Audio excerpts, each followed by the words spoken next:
a broad framework for how we are tackling this. So we run 3 chapters per class. We are having 8 classes. And we run till 10th of March. So I'm taking the morning classes for these sessions. I will close out on 10th with a mock.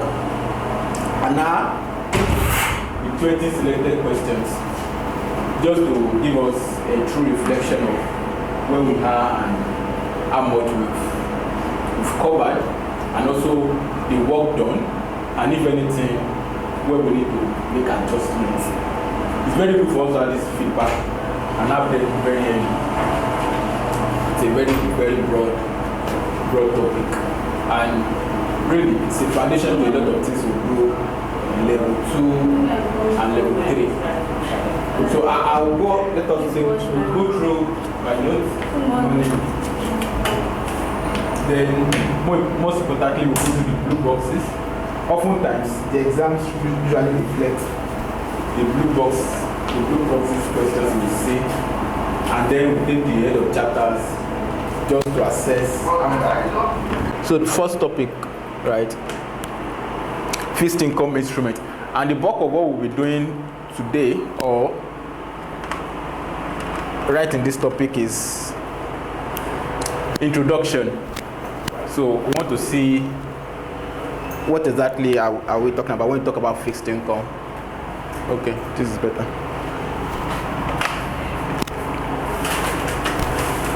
Fixed income. And just like the name, fixed income. So these are instruments in which at the point of entering to them, we know exactly how much in terms of interest payments we'll be earning. So our income on this side are essentially fixed. So if I should buy an instrument that says 6% coupon,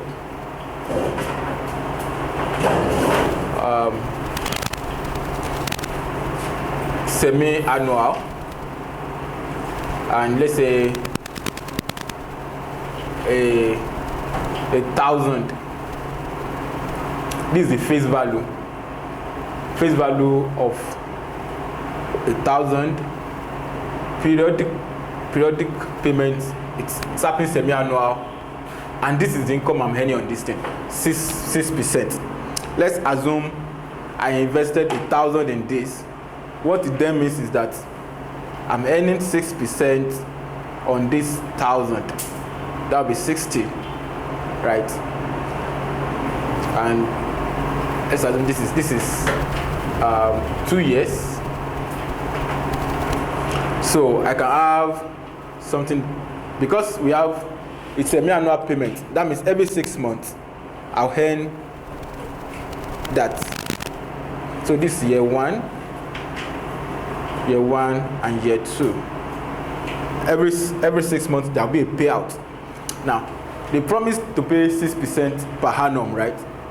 Because this payment then happens every 6 months. That means half of it will be paid every 6 months. So I earn a 30 year, another 30 year, another 30 year, another 30 year. Also, for the last payout, they will return my principal. Basically, that's what a fixed income is trying to say. I know what it is I'm earning right from the time I'm entering. Consider this or compare this with an equity. So if I should buy an MTN shares today, the only thing guidance I can have is probably guidance around what dividend they paid last 2 years, last 3 years. There's no promise of a repeat of that in the coming years. So those payment of dividends is not fixed. We can have guidance, right? But for a bond, I invest 1,000 here. I earn this periodic interest as well as the return of my principal. Basically, that's what a fixed income does for us, right? So investors on the investor side are on this instrument are lending capital, right? Referred to as principal to the issuer of the bond. So let's take a typical company. Let's take an MTN decides that it needs to finance, usually finance a particular project that's worth $1 million. Then it looks through and say, I want to issue on the back of this bond certificate, right, worth $1 million. Usually they might say, okay, each unit, you can buy each unit at 1,000. That means they will be issuing 1,000 units of these securities. So this is the issuer, right? And we have on this side all the investors that believe in it. One, I believe in the credit rating of MTN. I believe that if I give them my money today, they will repay my money. They will repay that in another 1 or 2 years. So we take up all of these 1,000 units. They will transfer these certificates to us, and we transfer actual money to the issuer, to MTN now. So this is the flow. Money goes from investor to the issuer, and all the issuer gives in return are certificates that bears that I'm owing you guys this money. So it is a form of lending capital to the issuer of the bond, basically. So a fixed income, usually you can have a loan, which is private, bilateral, right?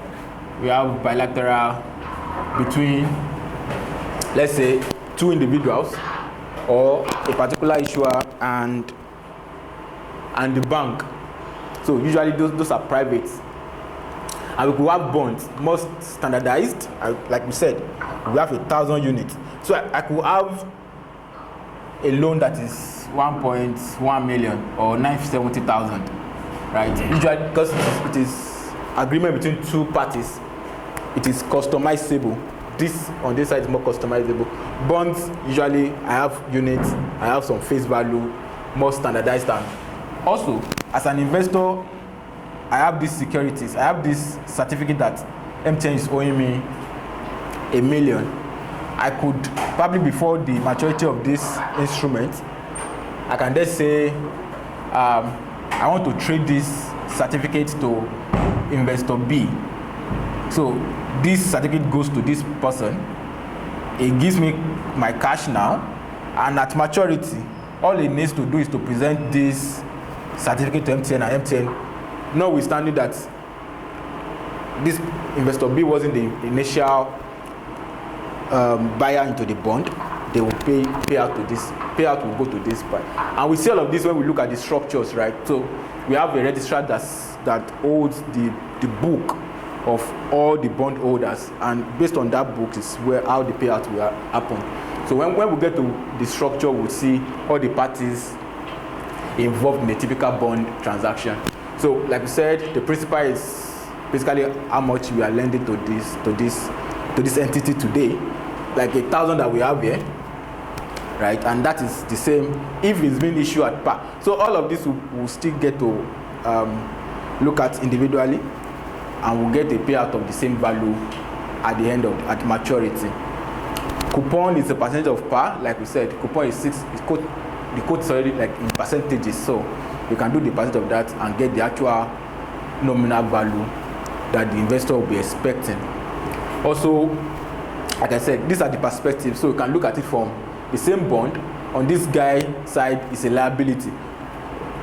Take our mind back to our FSA, right? So under the non-current liabilities, that's where MTN will categorize this bond. Yes, so probably it's a 3-year bond, but on the investor's book, it will be carried as assets, right? Financial assets. So those are perspectives on the same instrument. On one side is a liability, on the other side is an asset for the investor. Okay, so let's look at features. We've discussed briefly about the issuer, and the issuer can be a couple of entities We have sovereign national government. Your voice is still breaking up my head. Oh man. Now there's a lot of issues here. I think we're no longer doing the mic. It feels like you're far. I have the mic strapped on my body, really. Exactly. Okay. Okay. You sound like very far. Okay, is it better now? Yes, it's better now. Can we do what? What do you say? I said if you can maintain this, like you can maintain the sound. Oh, okay, fine. We will do that. So. Yes, it's available. So.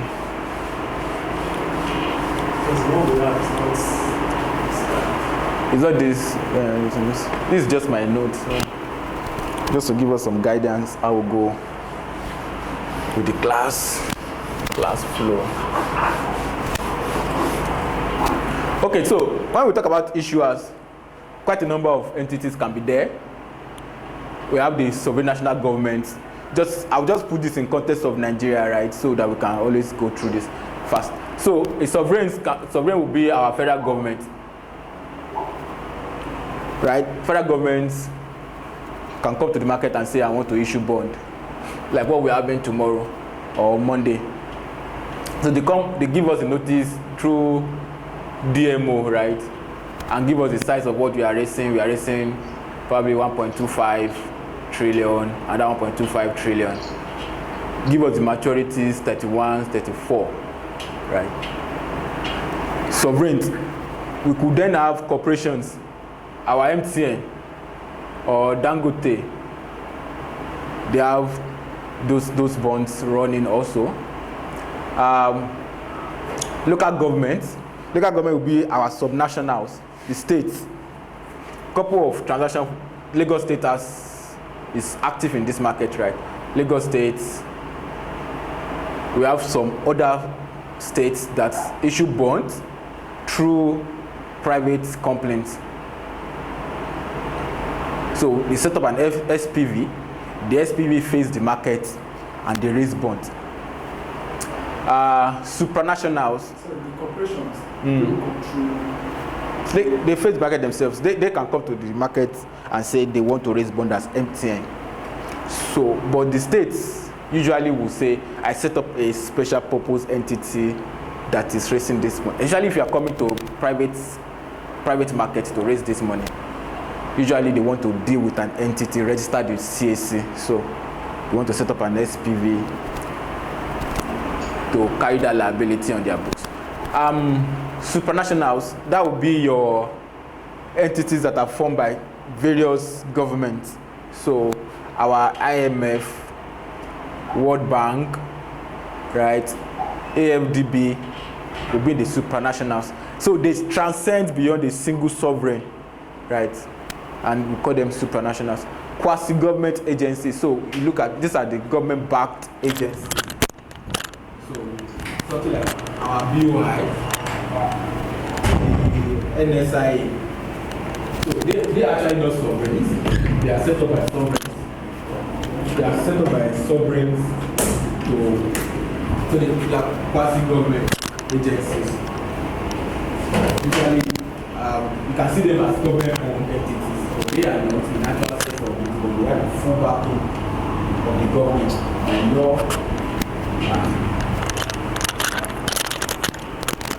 Okay, this.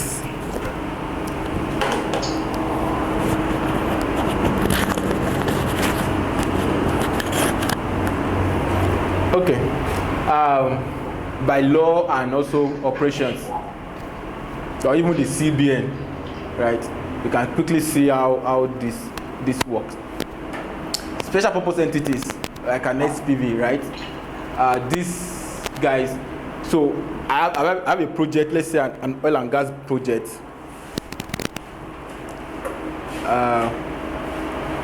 Let's say a Seplat. A Seplat on its own is a corporation, right? So they want to probably enter a particular financing for an oil well. So instead of carrying all of this liability, it will cost, let's say, $200 million. I can finance this right on my book, right? Seplat can do an equity raise, can do a bond on its own, or I could do this like a project finance. I'll ring fence this project, set up an SPV, probably a Seplat SPV,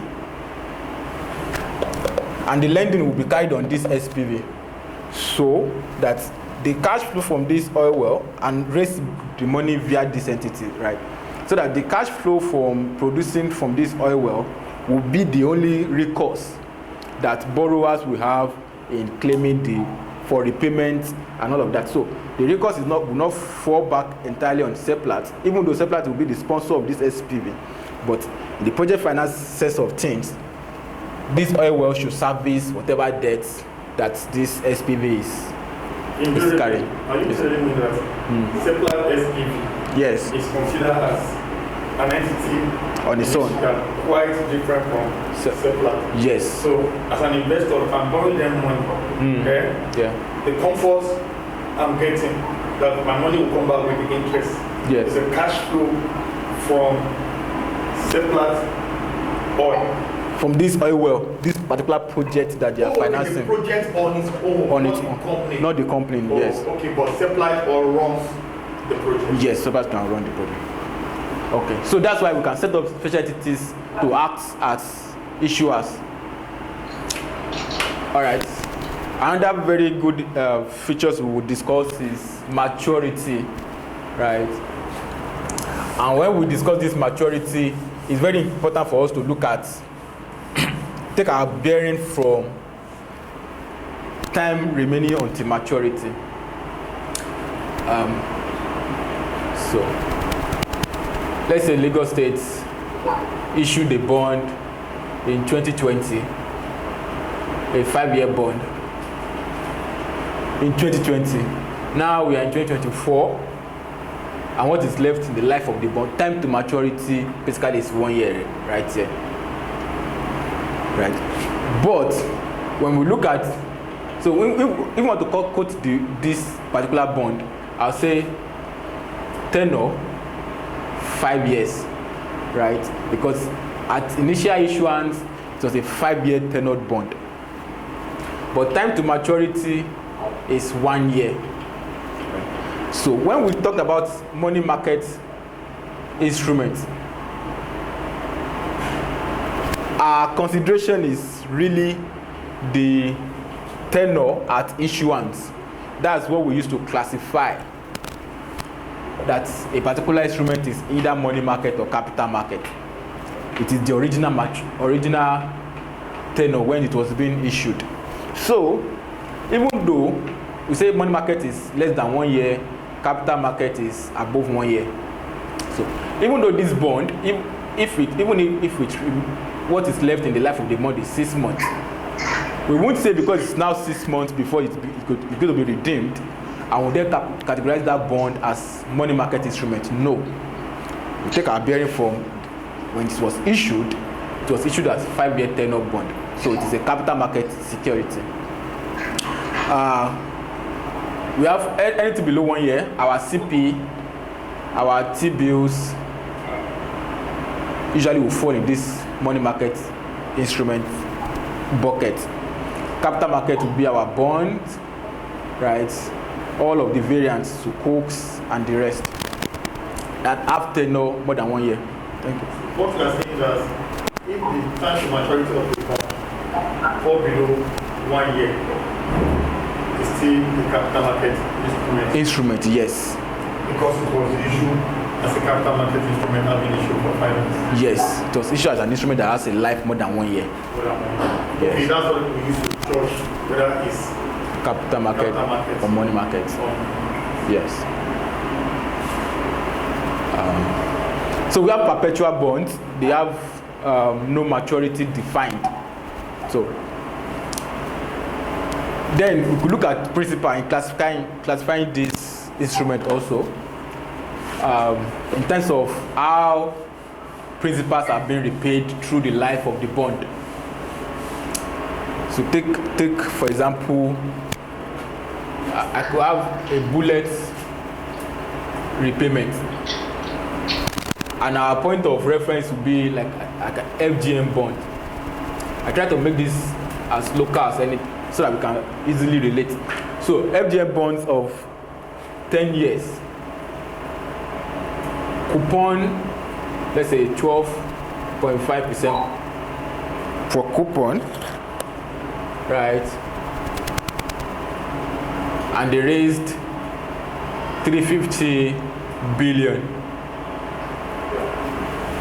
10 years from now, 2024 to 2034. Invariably, what will happen throughout the time from 2024 to 2034 is only the coupon repayment, right? It's only in 2024 that they will refund or return this 350 billion to investors.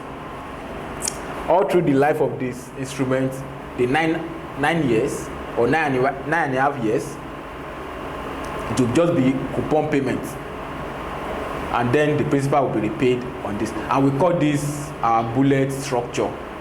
Bullet meaning that the principal is being repaid at the end of the instrument, at the end of the life. Another one we could have is amortizing. Amortizing means that there is a portion of the principal that's being repaid every time there is a distribution to the investor. So if you have a 3-year bond and say it is fully amortizing, and maybe quickly we are going to look at use our calculator. So what we do in this kind of sense is, I have annual repayments, right? This is when they collected the 350. The payment on this day has interest portion and also principal portion. So the total payments will be here. The same will happen here. The same will happen here. And that's fully amortizing, right? So I don't have this balloon payment coming at the end of the tenure. It's usually flat, equal amortizing. So if you had any loan before and it's fully amortizing, I practically pay the same amount till the end of the tenure of the end of the loan. So every time I'm repaying, there's a interest portion of that repayment, and also there's a principal payment portion. So just to make it as practical, I don't know, we have our calculators now. So we have keystrokes. So if you look at your calculator, and like I always say, level 1 really is a game of formulas and speed, basically. So if I have my hands on formulas very well, and I have my hand on speed, I can actually do so much in little time. I will use this. So, and where will I get this speed from? I'll get the speed from my calculator. It's the most important thing for a level 1 person to do. Calculator must be very handy with the calculator, the keystrokes, and you should know when the calculator is giving me wrong answers. So it's as important as knowing how to calculate the calculator itself, knowing when the calculator is giving me a wrong answer. So if we look at, we have a portion of calculator that has N, IY, PV, PMT, and FV. So these keystrokes are practically lined just like this on the calculator. Okay. Just on we have clear CVM on this one. So it's very important for us because we do a lot of computations. Anytime to do a new calculation, please let's clear CVM first. So we are going to want to do a PMT, right? So let's imagine the tenure is 3 years the discount. So this is the market rate, or we call it the YTM. YTM. So let's call this a tenor 3 years. Issued at par. We are still going to do pricings, right? But let's just take it as I'm saying, YTM of 6%, coupon of 6% also. Then we have the face value of 1 million. Right. And when we do the valuations, we'll get to understand this better. When the YTM and the coupon are the same, issue at par, yes. So the price of the bond or the PV, yes, will be the same as this face value. In this case, 1 million. Right. So what we want to get, so we are saying when the YTM, the market yield, the rate in the market, and the coupon the issuer is offering, when they are the same, that bond or whatever the instrument it is will be issued at par. That means the face value and the PV will be the same. All right. What I want to do in this exercise is calculate the PMT. So you're trying to explain N is tenor, IY is what? Yes, so I will then link them up with these words now. Tenor is N, IY is my yield to maturity, PV is PV, right? PMT is periodic payment. In this case, we have... Sorry, is yield equal to the same thing as rate? Is what? Yield. Same thing as rate. Which rate are you talking about? So yield, yes. Yield, this is our yield. YTM is called yield. Okay. At some time. Get the point. Why is the coupon rate different from yield? Yes, definitely. So which one? I represent only yield. Yes. This is our coupon. It stays as coupon every time. PMT, I mean. Yes. Because it is fixed. Yes, it is fixed. Right. And so do you get that? And the face value is LV right here. So we have this in PMT. Just to be clear also, our N will be in years, this will be in percentage, PV will be in dollar value, PMT is in dollar value, LV is in dollar value. Come again. The N is in years. Okay, in number years. Yes. Okay. So I'm looking at the yield is in percentages, PV is in actual dollar value or naira value, I mean a nominal amount. PMT is also nominal amount. LV is nominal amount, that means dollar values. So how do we But you just say PMT is the coupon? Yes, I mean when I'm entering my calculator, I won't enter 6%. I will enter what dollar amount that 6% will come to. Okay. So let's use our calculator to first get something like price of this bond. Right? So I'm assuming that I don't know this value right here. So what do I do? For N, please, before we go ahead, let's press second function and clear TVM first. Second function? Yes, second and FV. So if you press second and press F, yes, clear TVM, not work.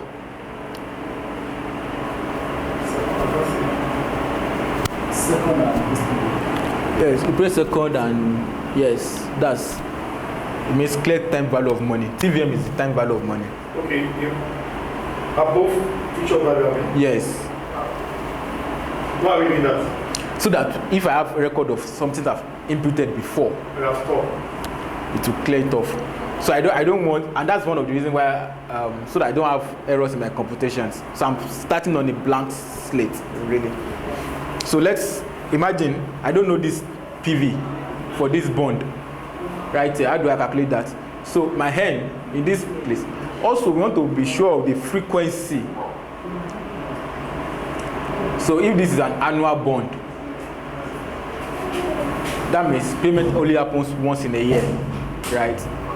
That means my tenure remains as 3. But if it's semi-annual, my tenure will be 3 times 2. Yes, 6, because that's period I receive. Period that there will be cash flows. So it's very important for us to take note of that. And when we get to the pricing and valuation, we do more of this. So here tenure is 3. So let's key in 3. We press 3, we press N, right? 3. Press 3 and press N. For yield, 6%. Please just press 6 and press I over Y. Right. Leave PV, jump to PMT. We said the PMT will be in nominal amount. So what I will do is I will do 6% multiplied by my face value 1 million. 1 million. I get 60K, right? Then I'll press PMT just after that 60K. I'll press PMT before 60K. No. Once I get my answer, then I press PMT so that you can assume that figure as my PMT. I don't understand. So I first do a calculation, 6%. Right? Yes. Then just press PMT after that. I just press PMT. Yes. Only. Yes. Not 60K. No. 60K is already captured on your calculator. Okay, fine. So yeah, I will repeat that. Sorry, we're saying something. Okay, so I'll go over it again. This is just to give us a first preamble to all of this. We are still going to do the bulk of the work when we get to pricing and valuation. The essence of this is to first know how to do these keystrokes on our calculator, right? And we are saying features of the bond. They will tell us the tenure of the bond, 3 years. Also very key is to tell us the periodicity of payment, how the payment happens. Does payment happen annually, semi-annually, quarterly? And that will influence a lot of things. But I won't complicate things right now. Just let's assume that payment happens once in a year. So this is annual payment bond. And that is 1, right? The yield to maturity, that's the market rate, 6%, coupon 6%, face value 1 million, price 1 million. So I'm just saying that now, assume that we don't know this price of this bond, and they ask us to calculate the price of the bond. So we started by inputting 3 as our N, 6 as our yield, right? We skip the present value. For PMT, please, the first thing we want to do is calculate what actual amount will form this PMT. And that will be our coupon. Please, it's going to be coupon every time, 6% of the face value. And when we did this, we got 60,000. So put in 60K, then the last is 1 million. So press 1 million, then press FV. So have we done that? Let's do the last 1 million, then press FV. Yes. So the next thing we want to do is press CPT. CPT means compute. It's right at the edge, top left. Yes. All right. So press compute and press PV. We all got what? With the negative sign. Yes. That negative sign means that is a payout. That means I invest 1 million to get all of this. So it's very important for us to do that.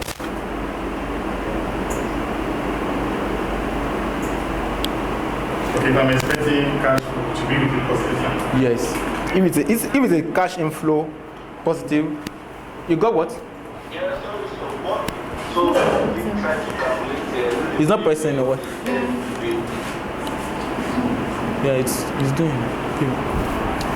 Compute them and press it. Yes. He said what? Hello? What do we calculate? Is it the PV or the FV? PV. PV, that's the price. That's what we're calculating. Okay. Let's move on fast. We have quite a lot to do. This is 11. What? This time runs. So that's just the first intro into the calculator. We are going to do a lot of that calculator. That calculator should be our best friend right now.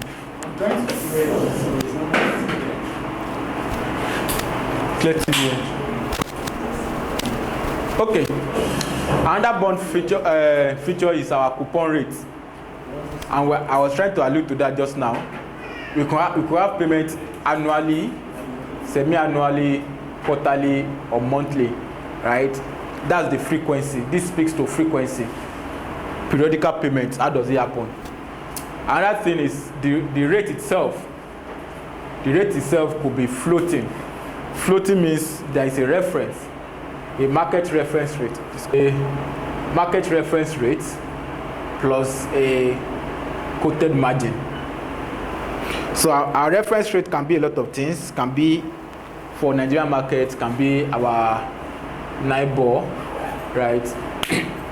If it is a international market, it could be the SOFR, right? And then I have a quoted margin. This quoted margin basically is issuer specific, right? Issuer specific in terms of who am I borrowing this money to. So this is our base. What does it mean? Okay, this is secured overnight financing rate. Used to be LIBOR, right? Used to be LIBOR, London Interbank offered rates back then. Then it was changed after the change. Overnight financing rate. This one? This one was London Interbank. London Interbank offered rates. Yes. So now we've moved 2021, 2020 to SOFR, secured overnight financing rates. Where did you get this rate? US Fed is quoted by the Federal Reserve. For US, right? Yes. I worked on something else, sorry. Okay. I saw these rates, and I was... SOFR, right? Eh? SOFR, SOFR. It's a dollar transaction. Why? I was working on something on the Nigerian banking rates. So the bank in Taiwan. Yeah. And they are quoting this there. Why do you have to... Yeah, so it's, one thing is financial market is global, right? It's global. Especially if I'm lending, if I'm doing transaction around dollars, I'll probably take my bearing from this, right? If I'm doing this NIBOR, this is our interbank offered rate. So if I'm doing transaction on Naira, I'll start from this place also. It's a global market. It's like that SOFR plus Yes. something. Yes, and that is the margin we're trying to talk about. So this is issuer specific. So if I'm trying to lend Mr. Hay money and I'm not comfortable, I'll do SOFR plus 500 basis points. This is the quoted margin that we had on top of the SOFR. What this 500 basis points is saying that I'm compensating myself for the risk of borrowing money to Mr. Hay. Mind you, I might want to borrow Mr. B money and say it is going to be SOFR plus 100. Right. Because I assume That 100 yes. also be a percentage. Yes, this is 100 basis points or 1%. This is 500 or 5%. So I'll do this over 100 to get the percentage of it. So I could do this. That means I'm perceiving that Mr. B is less risky, is more creditworthy compared to Mr. A. And that is why this quoted margin, that's how the quoted margin goes. It is issuer specific. These are floating rate notes. We'll get to do more of this also. We have fixed rates. So I could quote my coupon and say, all right. floating rate. So, all of this affect the coupon, right? Coupon says is SOFR plus 6%. That will be our floating rate notes. That means so we could have this as set in advance sets settled in arrears. So that means I have a 3-year transaction. On day one, when the investors are giving me the money, we will look at it and say, what is the so far 90 days average? So far on this day is 5.24% plus 6%. All-in rate is 11.24. And the base of this 11.24, that's how the coupon, the first coupon will be settled. So we said it's set in advance, settled in arrears. After paying this coupon on this date, we'll look at SOFR again and say what is SOFR doing on that day. If it is now 3% plus 6%, that means the all-in rate for the next payment will be 9%. Same way, on this day, we look at SOFR again. So you can see the modulation in interest rate fluctuating, and that's why it's a floating rate note. Compared to a fixed rate bond, whereby we say, like the initial one we talked about, coupon is set as 6%. Take it or leave it. It's fixed throughout the life of the bond. So that maybe during the life of the bond, the market interest has gone to 12. You are fixed and you are locked in that 6% transaction. So you might start to think around the dynamics of these things and what protection it offers to investors. We could have a zero coupon. That means no coupon payment throughout the life of the transaction, right? So they collect the money from us, maybe 90, and pay out 100. So it's a zero coupon, no cash flow during the life of the transaction. So for zero coupon, yes, no payment. Simply mean no payment doesn't mean that there is no effective rate. Yeah, there is definitely effective rate. Yes, probably when we on our FSA, we talked about all those effective rates, how to compute this, put to par and all of that. So there's effective rate. There's effective rate because if I have a 90 phase, think about our T-bills, very discounted instruments. Yes. So let's look at our T-bills. Issue that, let's say, and we can use our calculator too now.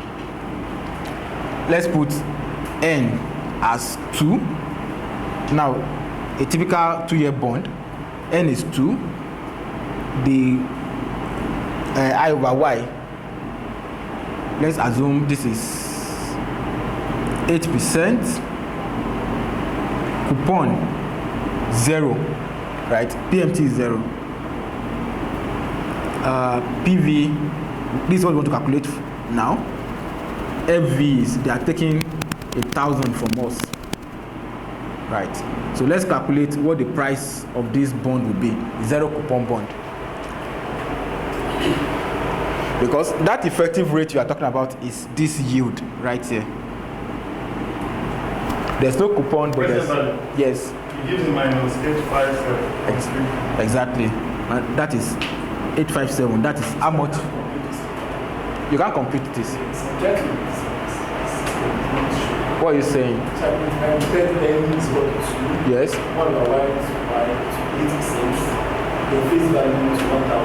Yes. You put 0 PMT. 0 PMT. Compute. CPT is on your top left.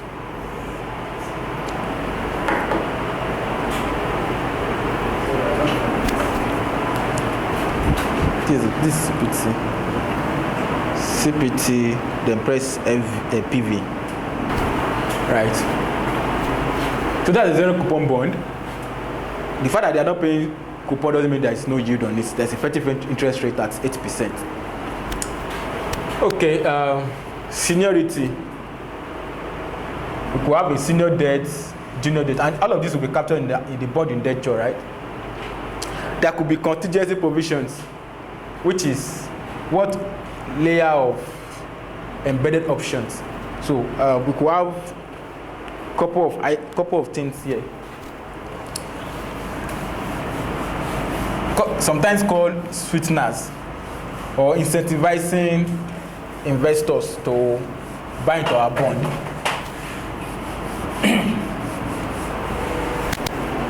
So we have the plain vanilla, right? Basically, what we have been talking about, 6%, no G-mix. What you see, what you get, 6% coupon, issued at 8% yield, right? But you can still have call options. Call options says the issuer can give notice to the market and say, my outstanding bond, I want to redeem it today. I'll give you back your money, even if it's not at the end of the maturity yet. And I'll redeem my securities. I could have put options, which says, as an investor, I've bought a 5-year bond from MTN, but on the 3rd year, I'm no more comfortable. Can I return those bonds and collect my money? Can't the person say in the secondary market, yeah, you can. You can sell it. Okay, so these are embedded options. We call it embedded because they are inherently part of that bond structure itself. It is embedded in that, so you can't strip it away and sell it as a standalone instrument. So, call option is, it gives the right now to early redemption, basically. This right to the issuer. You give the issuer the right to call on. Doesn't mean the issuer will do it. It doesn't make business sense to do that side of transaction. Issuer can say, give me back my bond you are holding. I'll give you your money. I don't want to wait till the end of 5 years. Do you get that? Hello? Okay, fine. So for put options, right, is to investors. This gives the investor the right to put or sell the bond back to the issuer at a specified price, right? These prices must be set in the bond structure at the initial stage, right? Price. So you could say, I have a 5-year bond, I'm no more interested, I'll sell it back to the issuer. But like he said, we could as well do this transaction with the other investor. But if any other person is not buying, you can actually go back to the issuer to sell to the issuer. Convertible bonds, talked about, bonds they are debt instruments, right?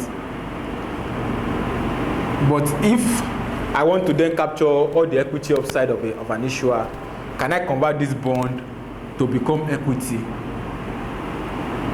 So I'll tender the bond to the issuer and then own their stock for convertible bonds.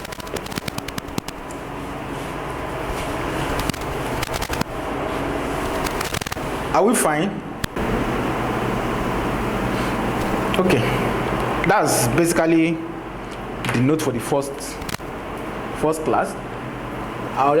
Let's see the curriculum and see some questions in there quickly before we move on to the next topic. Any question on this?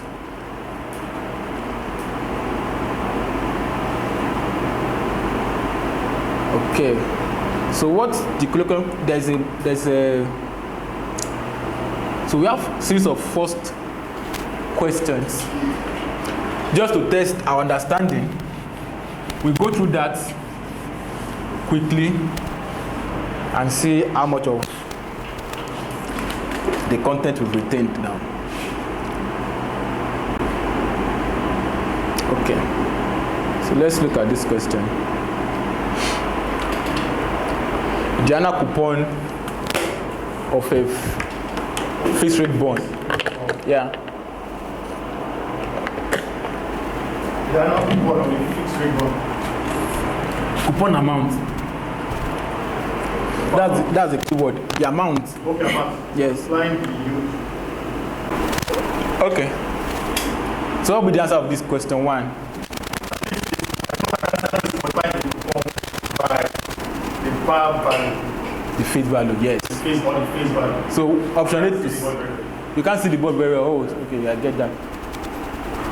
Basically, that's it, right? And we talk about it the other time. That's PMT. How much we're multiplying the 1 million by 60 cents? Yes.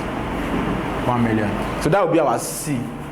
Multiply the coupon rate by par value. Is it clear to everyone? Okay.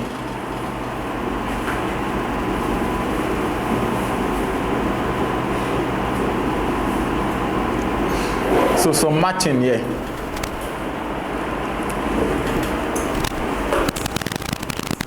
Match each bond type with the description. Fixed coupon bond, floating rate note, and zero coupon bond.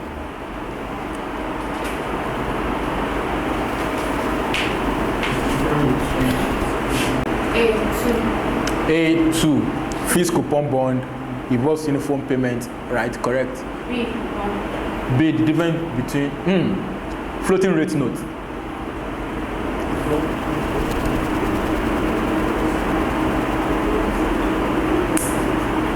That's iPhone 3 is B. So we have A2, right? Okay. B3. B, floating rate note. Yes. Involves interest payment that is set periodically based on market factors. Yes. B3. C. C1. We are left 1, right? Yes. Are we together? Are you part of the class? Yes. Okay, so are we together on this? We are catching up. Are we good? Online, are we good? Basically, that's the kind of question we should expect in the exam, right? No, because you can't even see the question.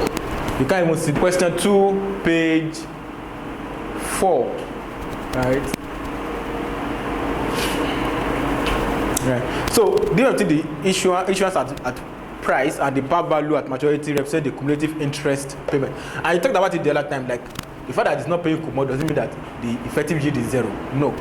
So when we did the calculation the other time, we said we'll get 8,000 at the end, but we're going to pay 857, right? So that this difference, which is around 143, is the cumulative interest payment at maturity, right? I pay 800 today to earn 1,000 sometimes later, right? We talk about this one: uniform payment, fixed rate note, zero coupon. That's what we just discussed. Then we have the interest rate that is set periodically. We talk about the SOFR plus whatever numbers we feel comfortable with.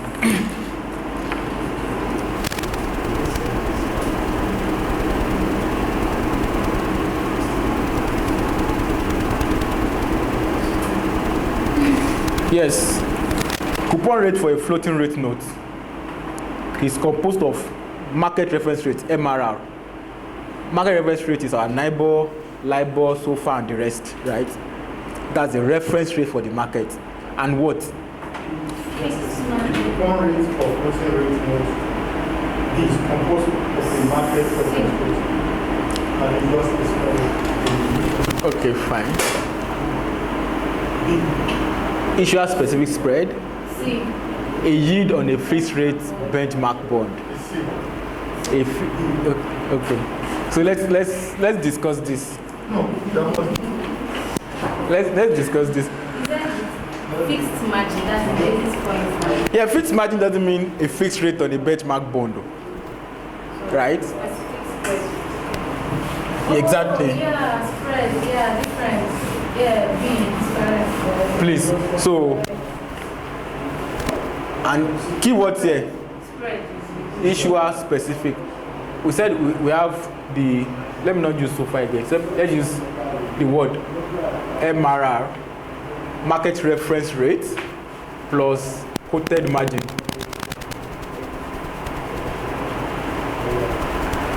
And we said this quoted margin, this one dance here, this one dance around with the market.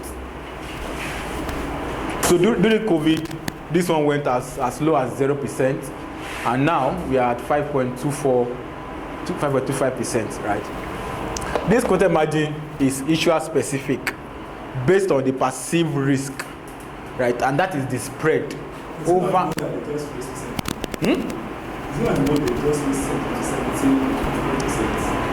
Which one? This market reference rate for Nigeria, probably the APR, right? Yes, that's we are on 80.75, right? MPR. So I'll probably on that race by end of the month. But this is issuer specific. Basically, I'm looking at you and say I'm comfortable with you. I'll give you the spread of 2% over this, so that your all-in rate will be 7.25. I look at her, I'm less comfortable. I say the spread will be higher, 4%. All-in rate of borrowing at this money will be 9.25. That's why it is issuer specific, and it is a spread right on top of the market reference that all of us are carrying.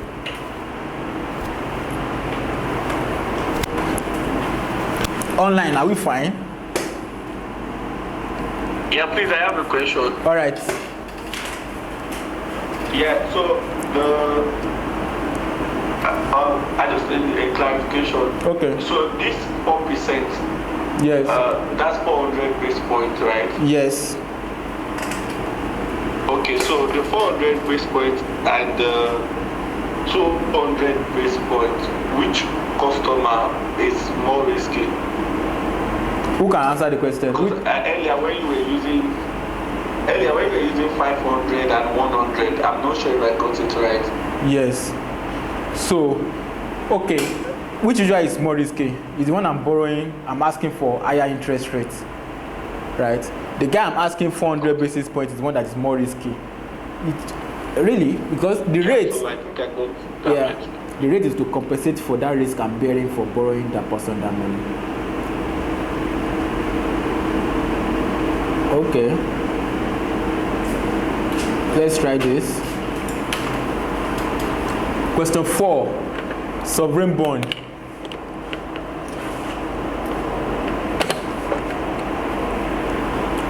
Why is a sovereign considered less risky or a safer investment? Why would I consider federal government safer borrower? Yeah, they could do tax, and also power of the issuing government, and even right, if they want to go rogue, they can even go and print money, right? Yes. So they are more so if MTN is borrowing money and they can't pay, they are in a fix. But if federal government is borrowing money, they can't pay, they can borrow, they can tax more people. Federal government never defaulted. No, I don't have a history of that. But you could have. You said they can print money. Yes.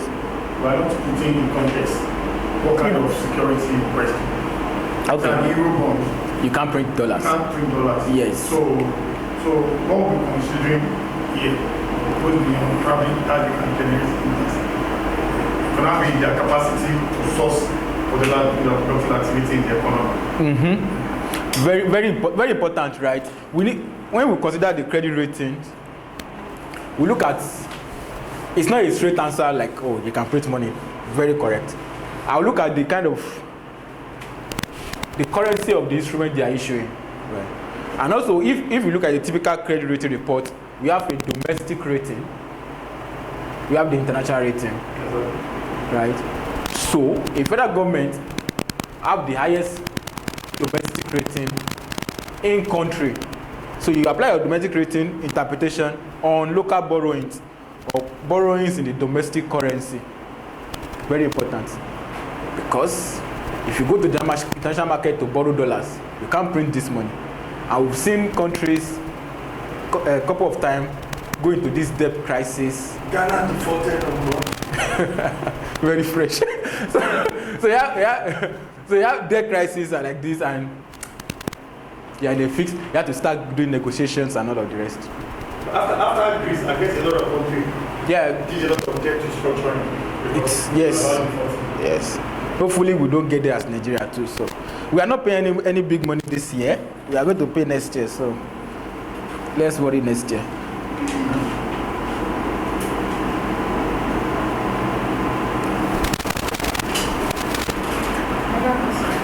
Yes, that's our pecking order, right? Our pecking order of claims in liquidation. We talk about seniority in debts. So how does this rank?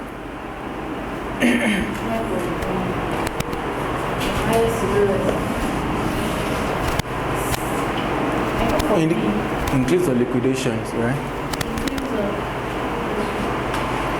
So let's look at our FS again. We have the debt holders, right? Then we have the equity holders. Equity holders are settled last. Debt holders are sorted first. Now, under these debt holders, we have varying seniority levels. The first one will be your senior secured. Senior secured means it ranks highest. Secured means it's backed with a collateral. So the issuer has a security backing the issuance that they are giving to the investor. After this, we have the senior unsecured, right? Then you have all the junior guys right here. So it will be senior secured, senior unsecured, and junior. After settling all of this, in the case of liquidation, I will settle all my debt holders first. Whatever is remaining, I'll talk to equity holders. And that's why, because the risks of the equity holders are higher, we'll give them residual value. Exactly, residual value. And they capture all the upside if things goes right. Okay. So pari passu, right, means equal footing. So if I have an existing security that is senior secured, I'll make sure another one that is senior secured, I'll say ranks pari passu as the existing senior secured securities that I've issued. So that gives us an insight into what we will learn, right? Let's say let's do all of this here. So let's look at some question.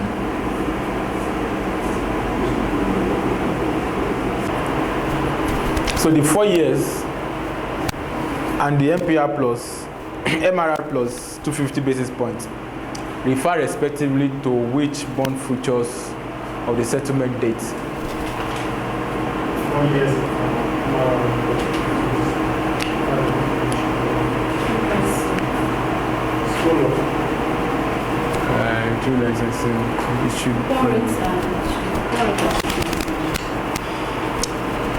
So 4 years is what? Maturity dates.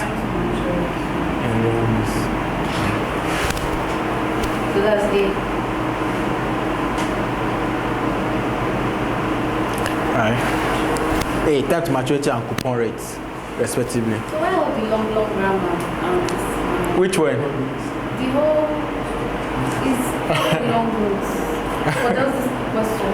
Yeah, so right, it's case studies. I'm going to do even longer one when we get. Have we done FSA? We've done financial statement in the class. We started, right? Much longer text before the question will come. So we have to get ready.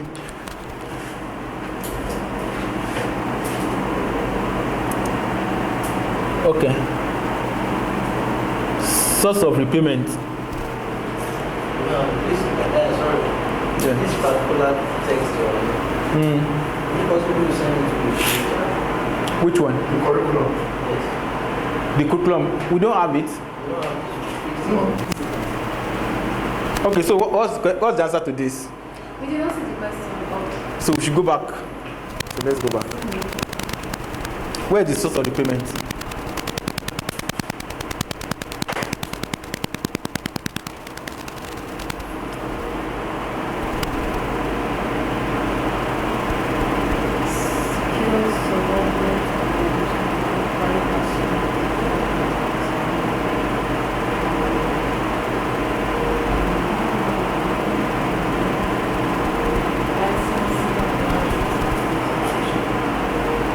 Yeah. So True license and reality. yes, licenses and royalties. But mind you, the notes are secured. Interesting. So let's look at our options here. So since the notes are secured backed by Antella's assets, the floating rate note will be considered asset-backed securities, not relying on operating cash flows or the firm as their source of payment and principal, not relying on the operating cash flow, the firm as a source.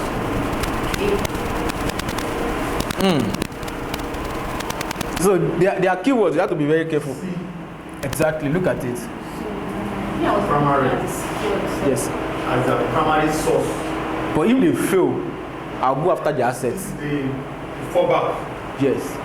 So my primary source, especially from the issuer, is that from the operating of the business, from their CFO from that cash flow statement, right?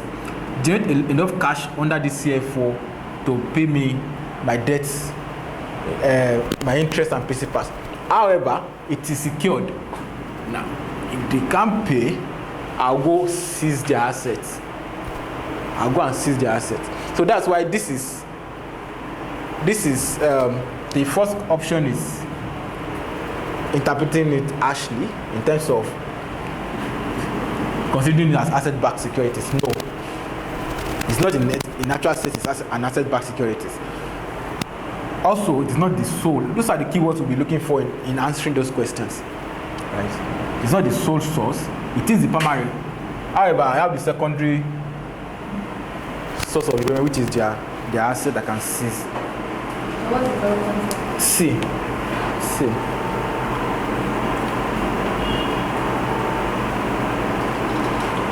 Three.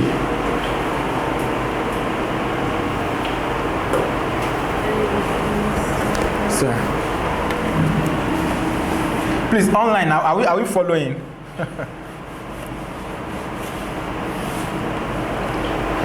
This guys. Yeah, we're good. Okay, great. All right. Question 3.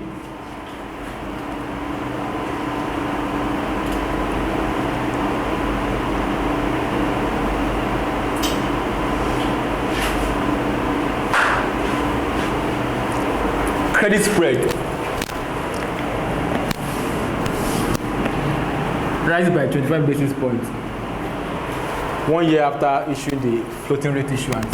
Remember, our floating rates, the coupon is what? MRR plus 250 basis points. Okay, so what happens?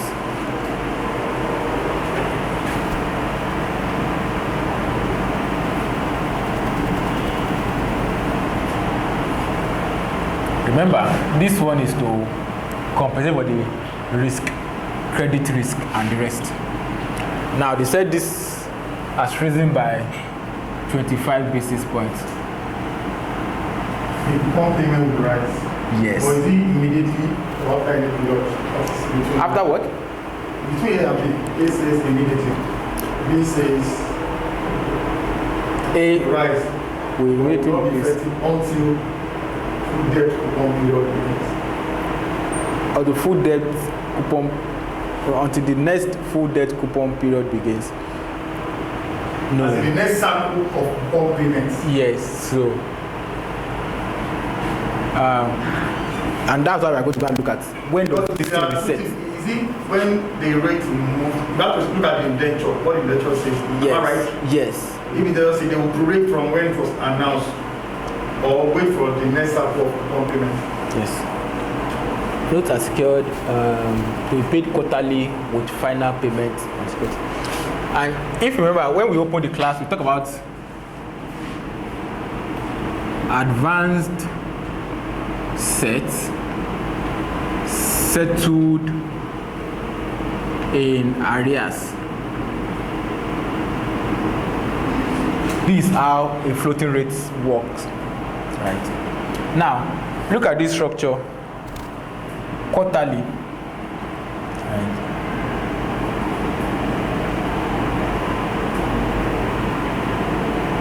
One, two, three, four. Right. On this day of issuance, what everybody will look at is what is the MRR on this date, and also take the quoted margin and set the full all-in rate. Maybe MRR is 5, this is 2.5. So all-in rate is 7.5. That means I'm going into this transaction, the settlement on the first quarter, it will be 7.5. You settle the coupon at 7.5. On this day after settlement, we have a sit down again. Right? And say what is MRR on this date, what is quoted margin. Maybe it falls to 6.25 on that day. Then the answer is That is how we set it. So it resets periodically. On the day of repayment of coupon. So if middle of the day, my credit spread increased at this point, it won't take impact yet. Credits are, but until this repayment is done, because I've set this earlier, right? This repayment is done, and that's when it then kicks in. So to be B, right? The coupon payment interest increased by 25 basis points, become effective until the next full debt payment coupon period begins. So basically, and that's why we look through the features. We are just interpreting those features in answering these questions. Okay, let's do this. Question 4, calculate.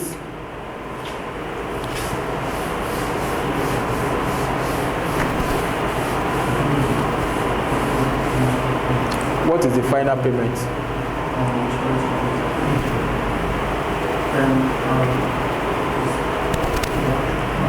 So let's break this down. What will be the coupon rate on the final payment?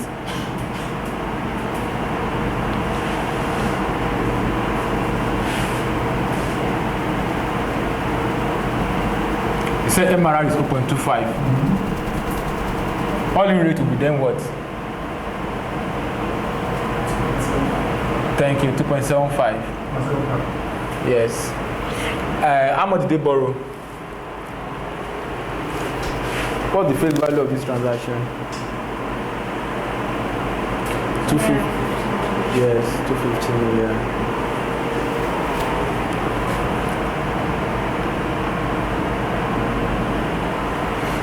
Remember, this is quarterly, right? We cannot see the side of the board. You can't see this side of the board. Okay. Okay, let me come to this side. Sorry. All right, we have coupon rate 2.75. We calculated this. The par value is 250 million. Remember, this is quarterly payment. This coupon is per annum, right? So what we first do is 2.75 multiplied by 250 million over 4. We are good on this. Yes, we adjust it for quarterly payment. That's why we divide by 4. So who will give us what the answer to this? So with this we know the interest payment. So can this calculate also simple mathematics side? Yes, no. Just press 2.75% times 250 million divided by 4, and that is the strength of the calculator actually.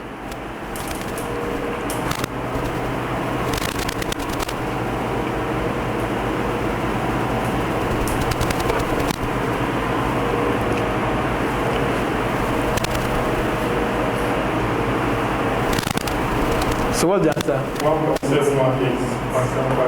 Aha. So we know our coupon that way. 1.718 million, right? Then we know that at the this is the final payment now. You have to give me my principal also. That's 250 million. So they calculate value of payment. So add these two together, 251.718. That will be this. Okay. And this is what these guys will do. You can see if you calculate this straight without divided by 4, you will get your answer. Right. So we have to be very mindful, right? Those are the tricks. Question 5. New secured, unsubordinated. Which of the following best describe the priority of payment between the issuer's new debt and his existing debt?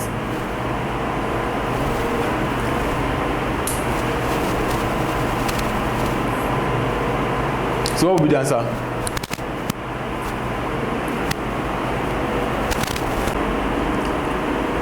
They are not secure.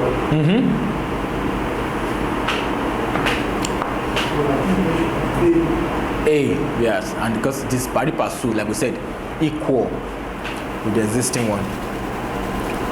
Okay, I think we are fine with that. So what do you mean by that?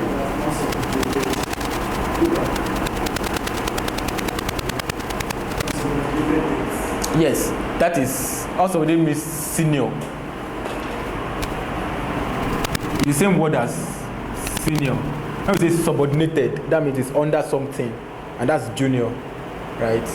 So when we did the ranking of bonds, we said we have senior, secured. So this senior, we can also call it unsubordinated secured. Just English they are trying to say. So when we start having subordinated, this is junior in ranking to the existing debts.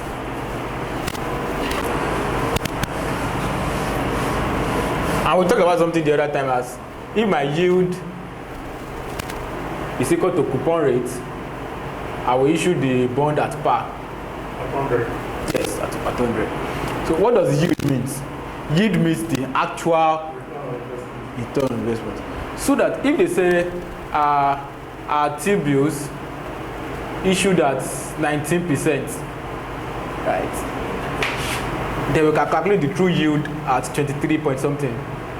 Crazy, right? Because what happens is for a T-bill, which is discounted instrument, I want to buy 100 naira worth. They pay my interest up front. Yeah, so probably I release 81 naira. I release 81 naira to the government. Or is it 81? Yeah, 81, right? To earn 100 at the end of the tenure. So when we do our 81, so everywhere PV. So if we do,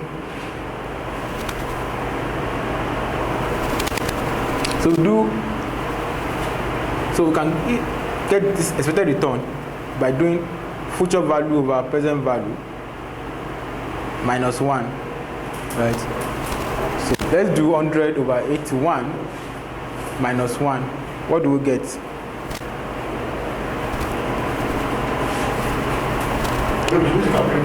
Yeah, we can use calculator.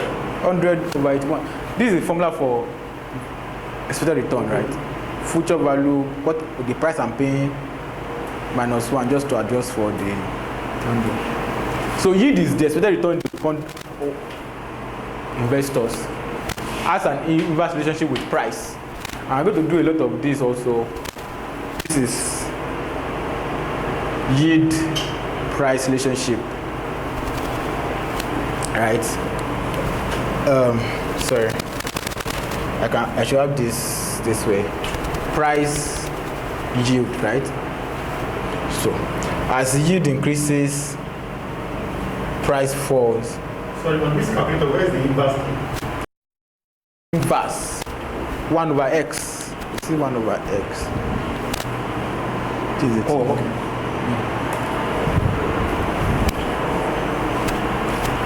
So what I'm trying to do here is yield for price rise. It's an inverse relationship.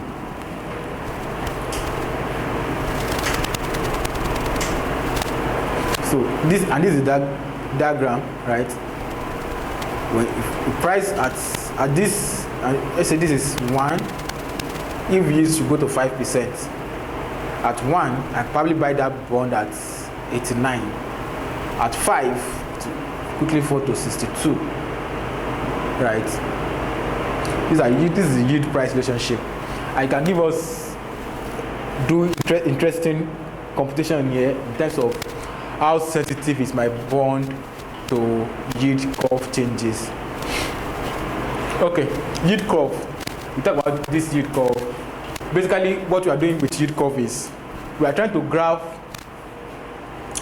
the yield at varying maturities. So let's do Nigerian market, right? And say my 90 days T-bills, I'll do my 270, then go look at what is the 2-year bond doing, what the 5-year doing, what the 10-year doing, and what the 30-year doing. So all the yield will be here. For now, probably our 90 days is doing, and what we use to grab this is the on the run latest issues of those bonds or those securities. So if we look at the latest T-bills, which will be our 90 days thing, probably we are at 14%, there about 270 days is at 23. Our 2 years, something around 12. So let us just keep graphing it. So we have 14, we have 23, 2 years, 12, right? This is falling to this point. 5 years around. So we just mark all these spots. So if this is around there, we mark all these spots and do a line graph. And this line graph will give me my yield curve. Basically, yield curve is me graphing the yields at various maturities. These are the maturities, and this is the yield. And it forms the yield curve. So we have the normal yield curve, which you consider normal, which is an upward sloping yield curve. Which means the lower the short-term rate is lower than the long-term rate, which is the normal thing, just to compensate for that maturity premium. So if somebody wants to give me money for 30 years, I should pay that person higher interest rate compared to someone that bought money for 30 days or 90 days. Yeah. And this is our normal yield curve. Upward sloping yield curve. And this is called normal because that is shape that is frequently observed in the market. The other one we could have is inverted, like what we have in Nigeria right now, so that the short-term rates are very elevated and the long-term tapers downward this way, right? Very, very unusual. Inverted yield curve. So when the this now have a downward sloping.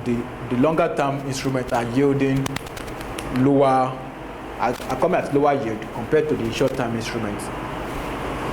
Okay, we talked about this earlier. Spread is how we compensate investors for assuming risk. Usually, this inverted yield curve will predict recession, right? Because these are very tough times. So, bond indenture, the contract around the bond, legal contract between the issuer and bondholders. It defines all of these obligations, restrictions, source of repayment, use of proceeds, what the issuer is allowed to do and not do. So you have all of that in this bond covenant. Legal rules related to the bond indenture. Very key, we have to know what is affirmative, what is negative. Affirmative are what we require the issuers to fulfill. Negative are what we say the issuer must not do. So if I tell issuer that during the life of my 5 years that I've given you this bond, you must not pay dividend. that is a negative bond covenant. If I tell the issuer that during the life of the bond, you must issue your financials within the first 2 months of the fiscal year, that's an affirmative post covenant. So there could be question around this. So affirmative means what they should do, they must do. Negative is what they should not do, restrictions. Is this covenant unilateral contract, or is only the issuer that will issue it? This is No. Investor. Yes, this covenant is investors that say that put this in this. Investors that will tell the Yes. people to put all this clause. Yes, Okay. and that's the means saying that I want comfort in giving you this money. You play by this and this rule. We are fine. Okay, let's move to the next topic then. Okay, cash flow and types. And we've discussed this briefly the other time when we say I give out my money, 857 naira, to collect a single cash flow for a zero coupon bond of 1,000. Or I buy an issue at par, 1 million, collect 60k monthly, and at the final day, I collect 60 and also collect my 1,000 or 1 million. So these are cash flows. So you can see this particular bond B, has periodic cash flows. These are periodic cash flows. But this one, bond A, has a single cash flow at the end of the tenure. So talk about the bullets, talk about the amortizing, or well, when there are coupon payments, periodical payments before the final payment. But also we have the amortizing that we talked about, when we have the interest and principal at every portion. So we'll look at all of that now. Right. So bullet structure, principal paid at the end of the tenure. Amortizing could be fully, right? Partially, we have sinking fund provision, whereby even though the investors are not collecting the money, the issuer keep making provisions for the impending payout to investors. We also have the waterfall structures. So for waterfall structure means. Sorry. Yes. This sinking fund. Yes. As an investor, how am I sure that they are making a required provision? Yes, and that's why those kind of situation we have. If it will be the bank will have a DSRA, debt service repayment account that warehouses those periodical payments, and the RM can be looking at that account and say, have they made this month's payment, even though the payment of that loan is not due till like 6 months. If it to be a capital market situation, we have a trustee on the bond. The trustee collects periodical payments and give all the bondholders that report and say, at the end of this month they have made it. Give us the circular, everybody's fine. They've made this payment. So that when it is due to be paid, let's say the bond is due to be paid on the 6th month, the trustee then moves this money or whatever it is to the custodian, and the custodian pays or the bondholder. So basically it is an issue of trust. Either you have a trustee on the transaction, or if it will be a bilateral repayment, we have an account that I can check as the lender and see that as that money dropped in. Okay, another thing we want to use our calculator is how can we do this kind of calculation. So if it will be a full. Sorry, another question. That value of money. Yes. That money that is being moved to a trustee, what happened to the interest on it? Good question, right? Usually the arrangement is they should put the money in a call account and earn like 5% or 4%, and the money belongs to the issuer at the end of the thing. So very important in terms of I don't want my money just sit down, because if my money just keeps sitting down that way, the effective financing cost is actually higher, because I'm parting with cash that I could have used of something else. So earn some money on that money and give us. So let's do a full amortizing loan. And I'm going to use our calculator. So we have 1,000. That's how much you are borrowing.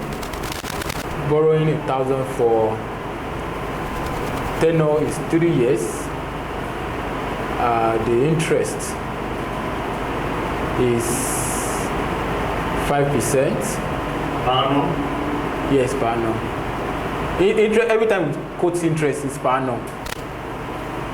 If it's a manual, If it's a manual, you are going to be able to do the adjustment yourself. you just told us that that will determine if you are going to multiply by 2, so that complete. Yes, yes. Plus 5. Yes, fine. So we are going to be adding I know periodicity. interest is analyzed, Yes. but in the computation, the periodic payments, Okay, yes. So we are going to be adding this frequency. okay, Frequency. price of payment Yes. So let's say this one is is. 1, then it's 5. Yes. So for this kind of loan, let's do monthly. So that will be 60. So no, this is per annum, right? So I'm going to divide it by 12. So divide by 12. So Yes. So so we want to calculate what will be the monthly repayments. Can we do this with a calculator? 1,000 PV.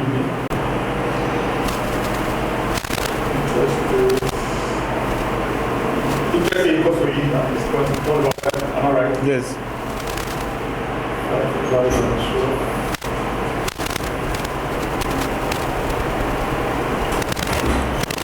What are we looking at? Yes. 0.4166. Oh, 367. 367. Okay, so let us just what do you get? You did calculate. Okay, so let's adjust. This time we want to be adjust online, please.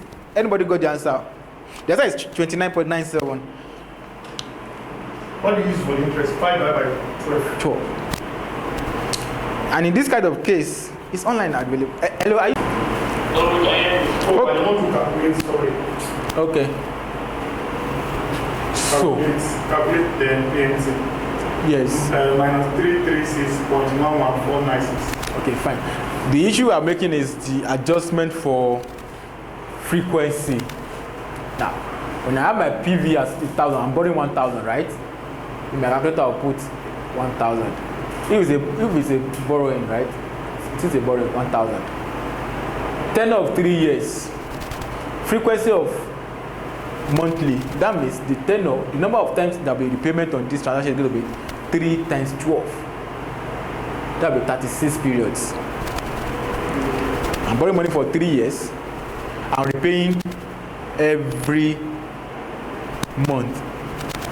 So that means 12 months in a year, 12 months and 12 months, that's 36 months. Please, that N, in the actual sense of thing, N means periods. So every time I want to do bond calculation, just think back at how many periods we have on this transaction. Sorry. This will not be 3 years directly. Yes, it won't be 3 years because the number of periods on that in this kind of transaction is 36. How many times would there be cash exchanges? So periodicity of monthly takes my period to 3 times 12 quickly to 36. Okay, this one will be time, this one will be, the rate will now be divided. Yes. Interest. Adjusting for interest on period is division. 5% divided by 12. There. So let's do that again and see what our answer will be. What is the formula? So we have PMT. It's just the simple PRT over 100 that we always do. Simple interesting. But on the calculator, we have. So if you have a calculator with you. So that time value of money section, you have N I over Y PV. Minus 299. Yes. Minus 29. But that, what is the calculation? 0.9708. Every month, this person will pay, and there is minus, right? Yes. there's a cash outflow of 29 naira. So it is 29. What would you rate me? 5% divided by 12. 0 point something, 60 something. 0.416. So let's do 5 divided by 12. What is it? 5% divided by 12. 0.416, yes.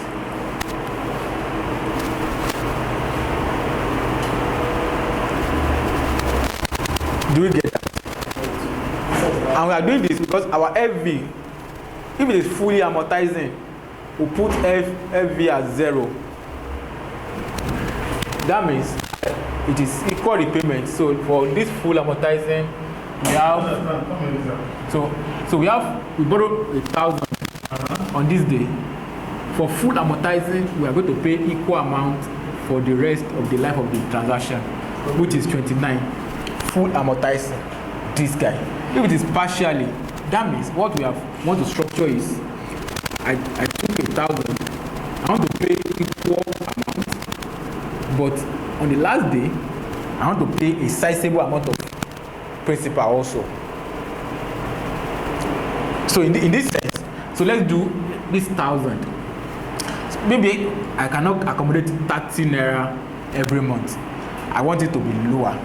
So what I can say is that let me to structure this loan in such a way that at the end of the tenure, maybe I am expecting some cash windfall that point.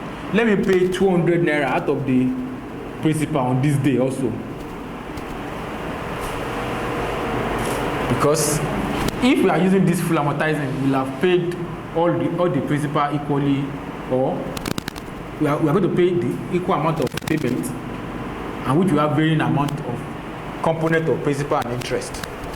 So when you are setting the formula for this full amortizing, we are going to set FV as 0 for full amortizing. So we set F. Okay, that Yes.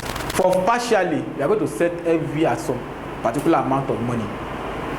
In this case, it will be 200. So let's set that again. Let's do calculation again. Do all of this.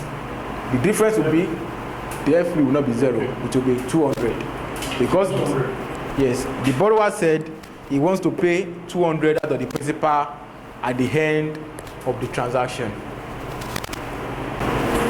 So every to be 200 now. Yes. It's a cash outflow. It's a cash outflow puts negative in front of that 200.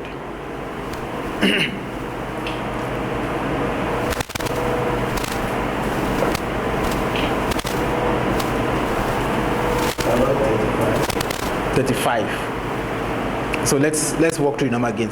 36. So let's press 36 and press N. Right? For I over Y, we do 5% divided by 12. 0.416. Right? Do 5 divided by 5 divided by 12. 0.416. We press I over Y. Right? We'll skip for PV, we put 1,000. Right? For PMT, we are going to skip PMT. For FV, we'll put 200. Cash outflow again, negative. So in case of overtime, how can I Back, there's a back arrow. This guy. Negative 200. Press FV. Then, negative 200? yes, Not 200. it is cash outflow.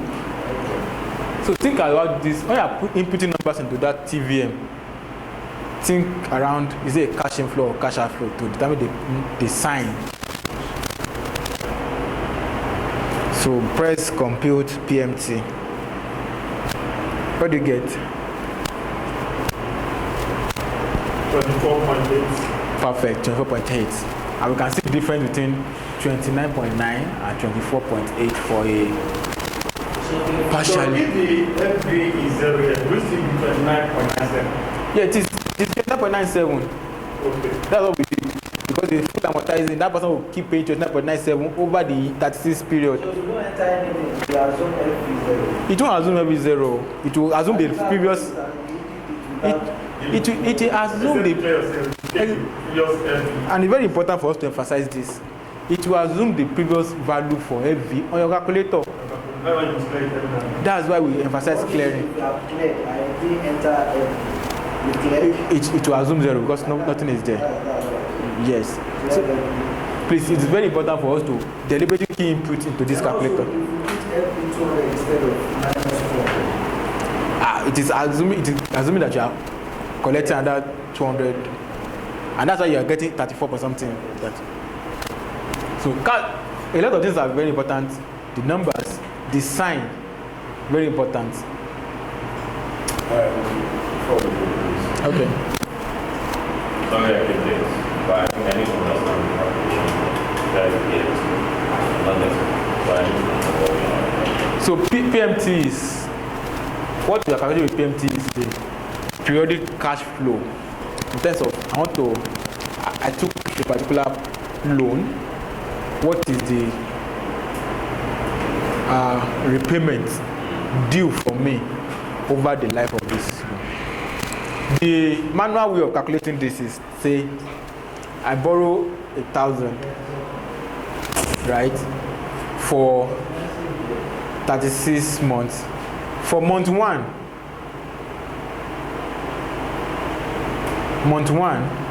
the interest will be 5% over 12, right, multiplied by how much I borrowed, 1,000, right, multiplied by time. Right. If we do this, what do we get? 5% 2 over 12 times 10. Can you do computation? Sorry, if the tenor is less than a year, Yes.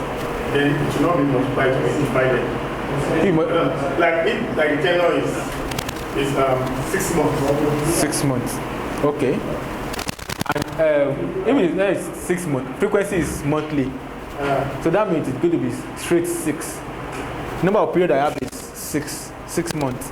Okay, this is supposed to be straight. So this will be 6 months. Yes. The frequency is 6 months. It's 6 months also. Frequency is monthly. It's monthly. Yes. Tenor says 6 months. Okay. That's 6. Yes. Yes. But still remember that for such a thing, your interest is still be divided by 12. So what do you get? Excuse me. For such a thing. Yes. Oh, interest is to be divided by. So adjust for monthly.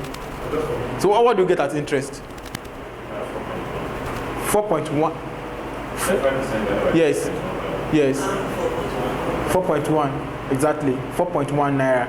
That's the interest. And you know when we do computation, we say 29. So that means the principal component of this repayment is 25.87. That then brings the total payment to 29. So what they are trying to do is to say, I borrowed this 1,000 from you. I use it for 1 month. What's the interest cost on that particular month? And that's what we got as 4.1, right?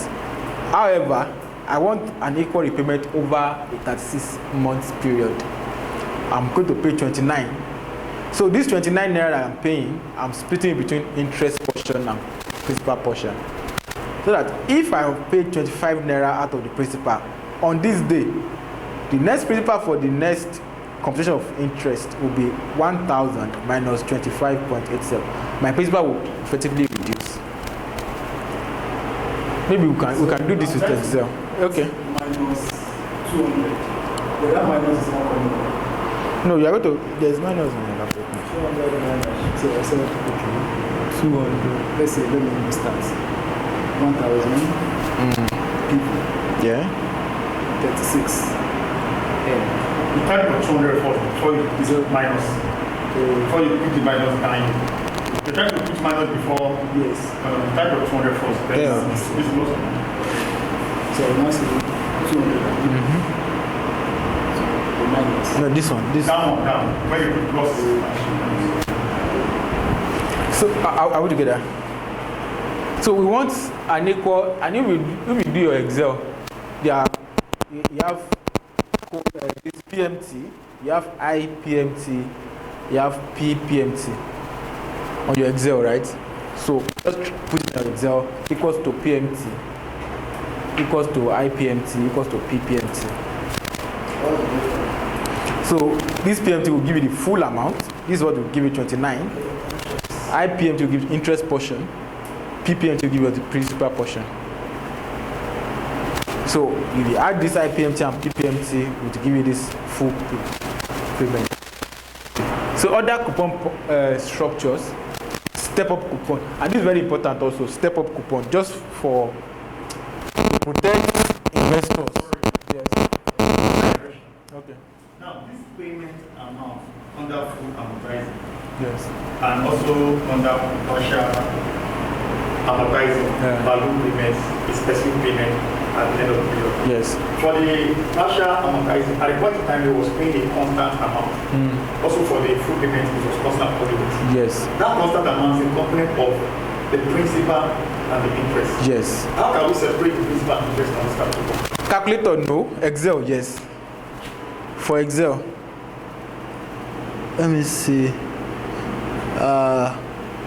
Calculator will not give you unless you are going to do manual calculation yourself. So, like that's what we walk through with him and say for no. If I agree that You have the Excel template. Excel template, no. Well, we can start it up here now. So, if you have Excel here, I don't know if these guys have Excel. And those are the prompts I wrote earlier.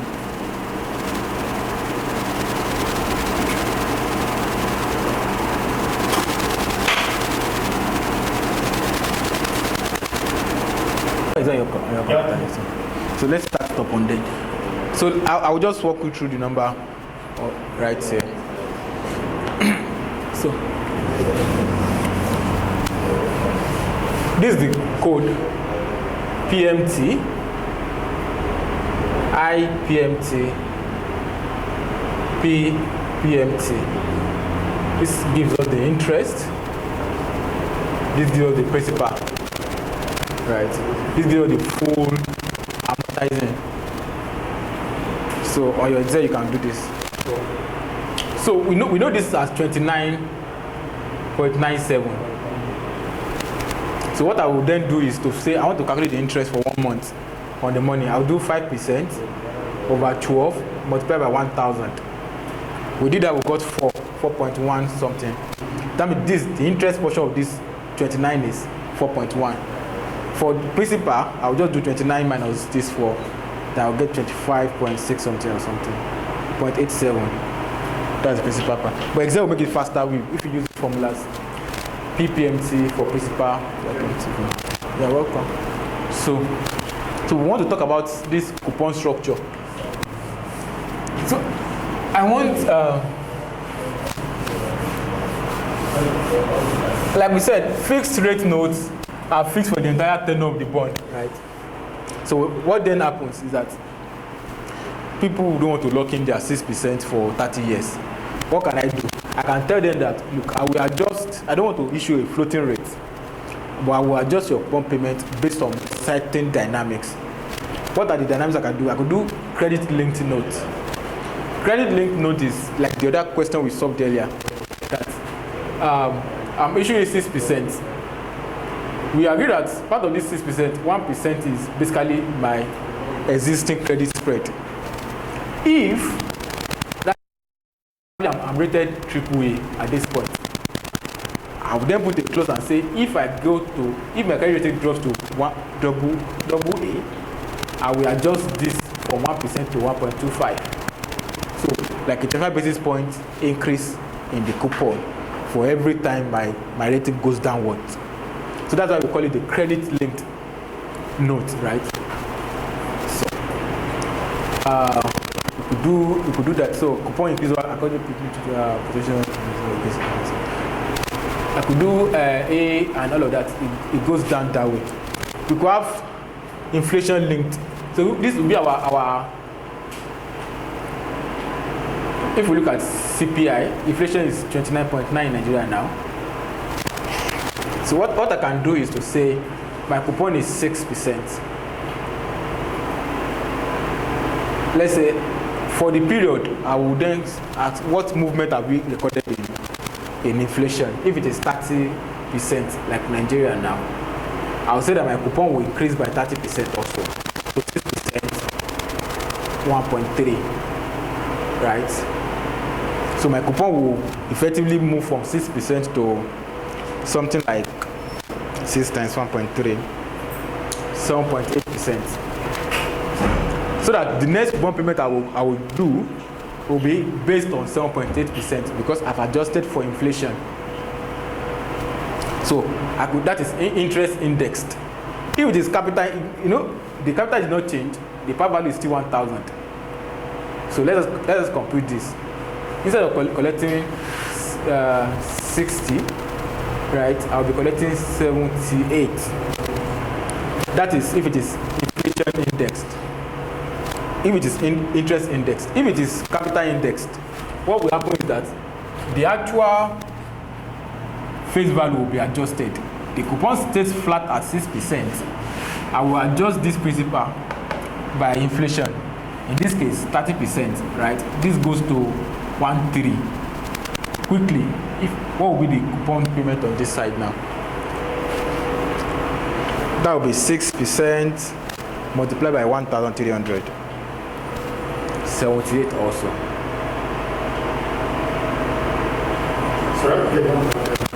I adjust this 1,000 initial value by 30% inflation. So I will then get a new principal amount. I will apply the same coupon rate on that. Coupon rate is not changing here. Coupon rate is changing here. That's the difference. To adjust, I think the change should be on the rate rather than the. Funny thing is investors will prefer this one because this one gives you a full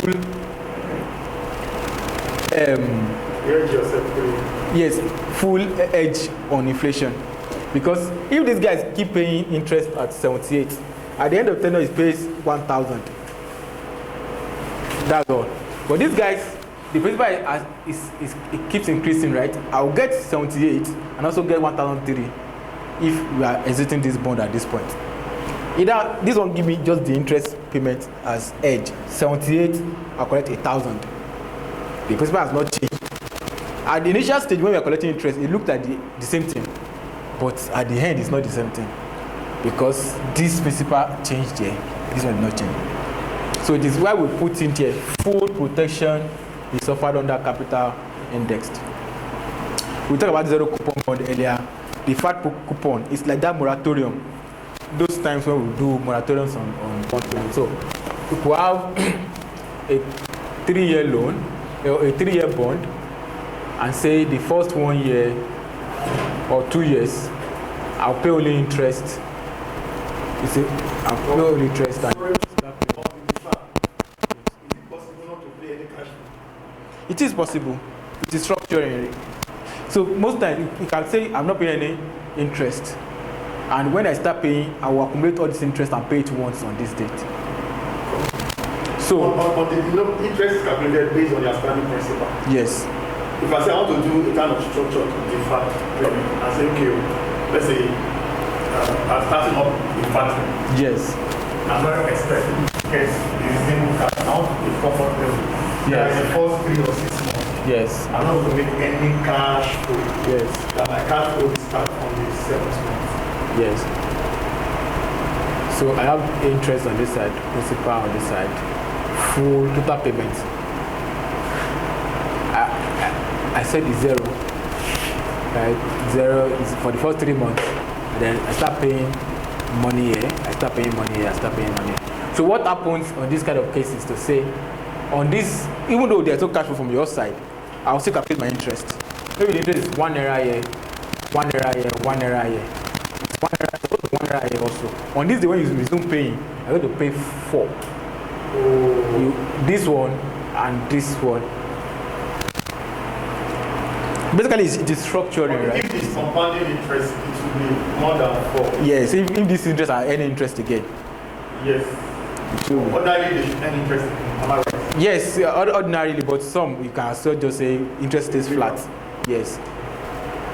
I will compute those monies, but then I will not debit you for those days. So those are structured. The fact is just moving monies through time. All right. We'll talk about contingencies the other time, but let's then go into more details now.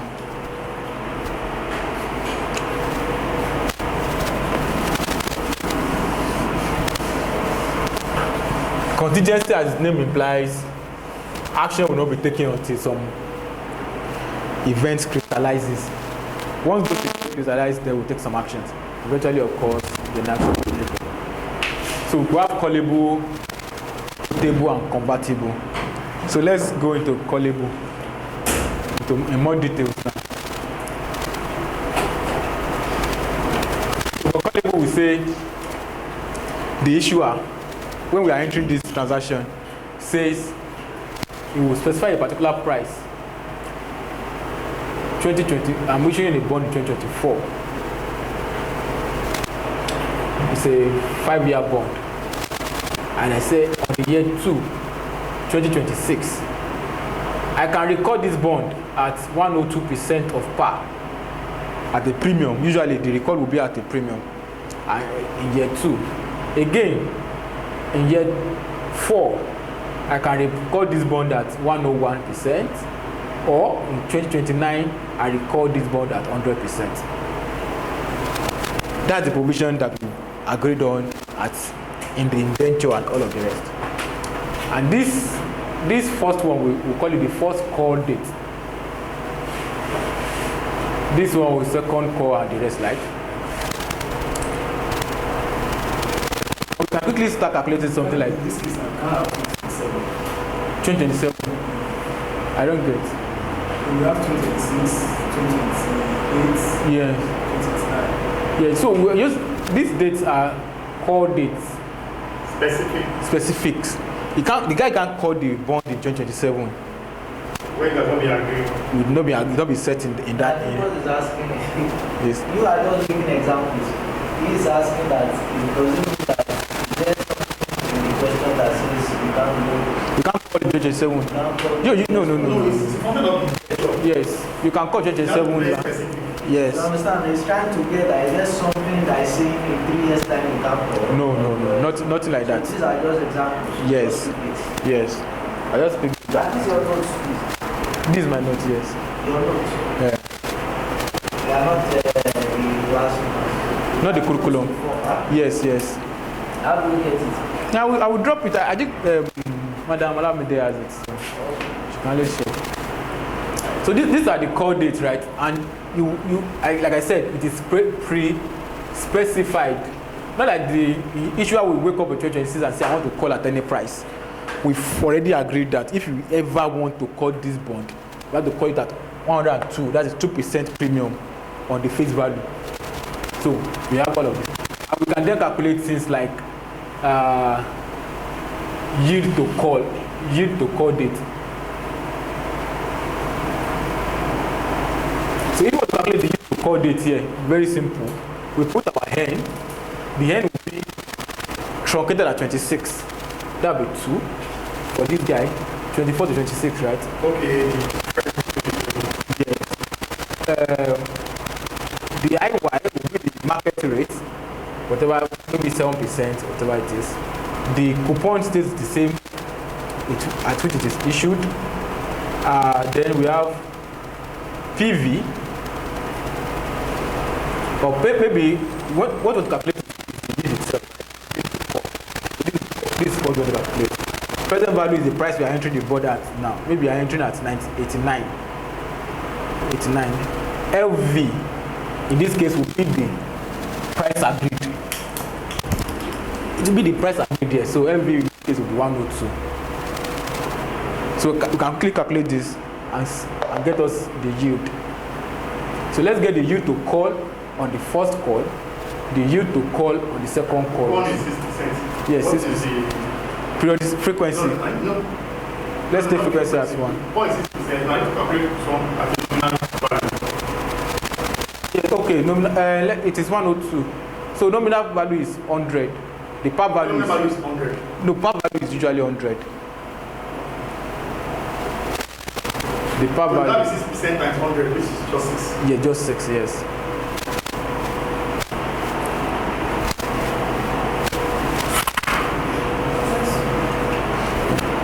Are we fine? What would be the yield? Maybe 89. Yes, PV89.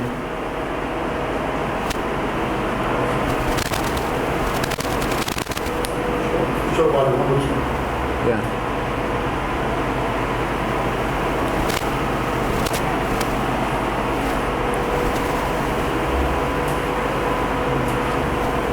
What's the frequency? Frequency is 1.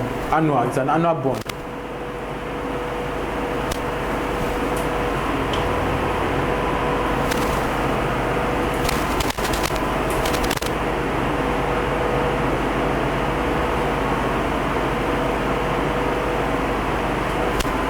So because So where will the coupon be? coupon, Yes. what is So where will PMT? PMT is our coupon. We're not going to do the valuation in proper when we get to valuation anyway. So we just want to be very, very familiar with all of these terms. Key in the calculator, very important for us. So we said the callable bond gives the right, not the obligation. What we call the call protection.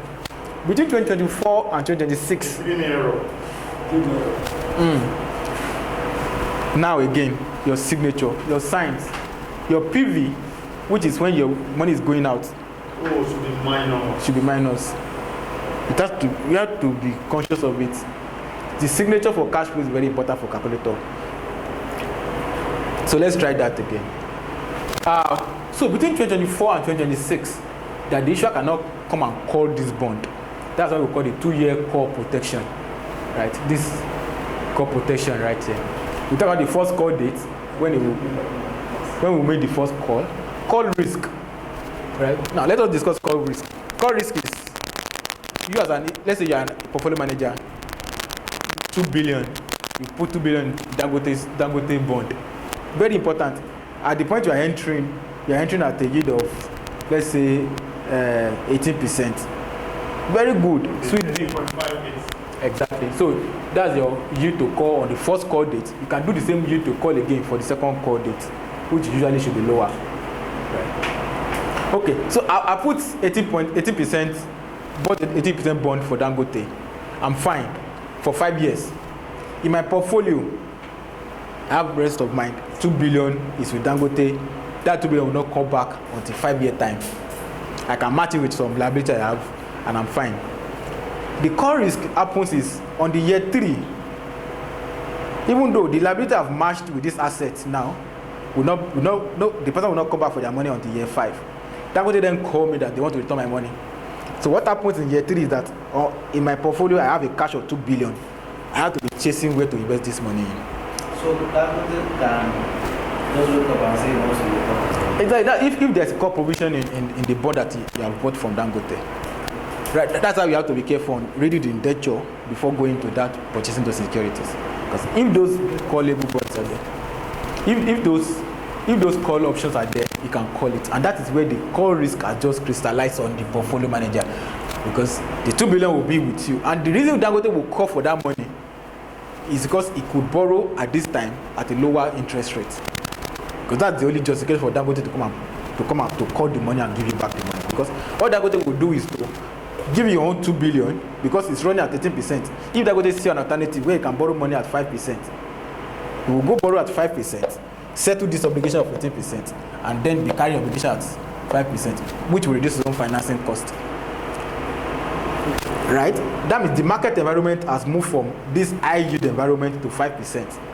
So that the portfolio manager that they have just returned this 2 billion to cannot see 18% in the market again. Because the market has depressed to 5%. You will not go and lock in at 5%.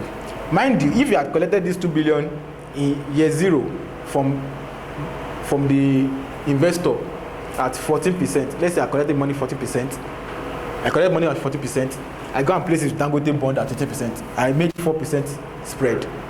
Good for me, portfolio manager, for the next 5 years. Now, this investor that gave me the money at 40%, he's also not, I'm not negotiating with that guy. He's gone off. Now, Dangote has returned the money at year 3. And now I can't get it 18% anyway. I can't even get 40%. I then go get 5%, negative 9. That's a loss on that portfolio manager. And that's where call risk is.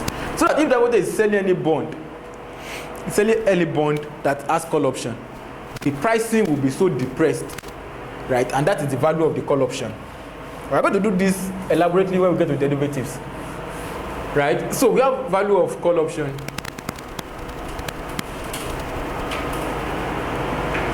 So, and how do we get the value of call option? We're going to do a bond, let's say N. So let's do our N, I over Y, PMT, PV, FV. Plain bond. Plain means no call option. This one is callable. We are going to calculate something. Price of these two bonds. They are both 3-year bonds. Frequency is annual. They are both annual bonds. Market rate, right? And that is what investor will ask for. For a plain bond, market can take it. So let's say the face value is 1 million. Or let's frequency. Okay, frequency. Let's What is frequency? 1. Annual, the annual bond, so frequency is 1. So the yield for a plain bond, let's say the coupon is both 6%. The coupon is PMT already. Yes. Yeah. So in rates it's 6%. In year you can cost 60. Yes. The rate is 60. So if an investor is trying to price a Dangote bond, if it is plain like this, you are not coming to drop that money on my lap in 3 years' time. I can give you at 8%. But if I have call risk, what I will do is I will take the yield higher so that what I will give to Dangote today will be lower. So I'll probably take at 12%. So let's use a calculator to calculate the price of these two bonds. What is the price of this plain bond and what is the price of this callable bond? So let's use a calculator. Let's get it. Because the value of call option is the difference between the plain bond minus callable bond. That's the price, that's the value of the call option to the issuer.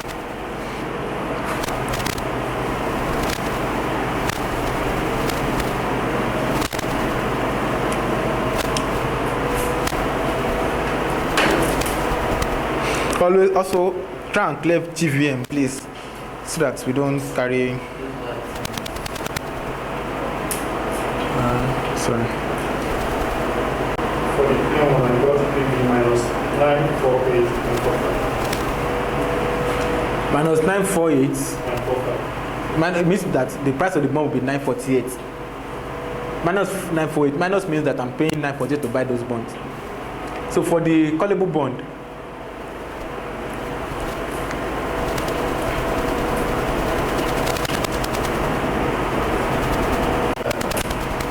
thank you, 855. So value of call option, what will be the value of call option now?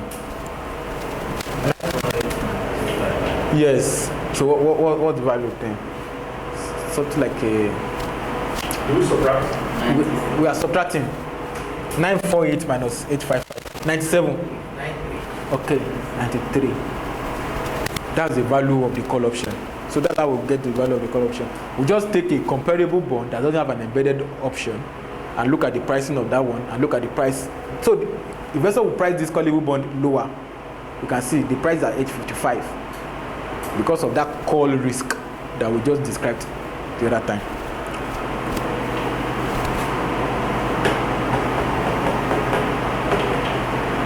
We are going to do another one now. So the difference is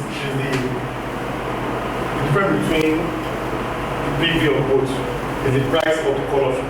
No, it's the value. It's not the price of The it. value of the call option. It's the value of call option.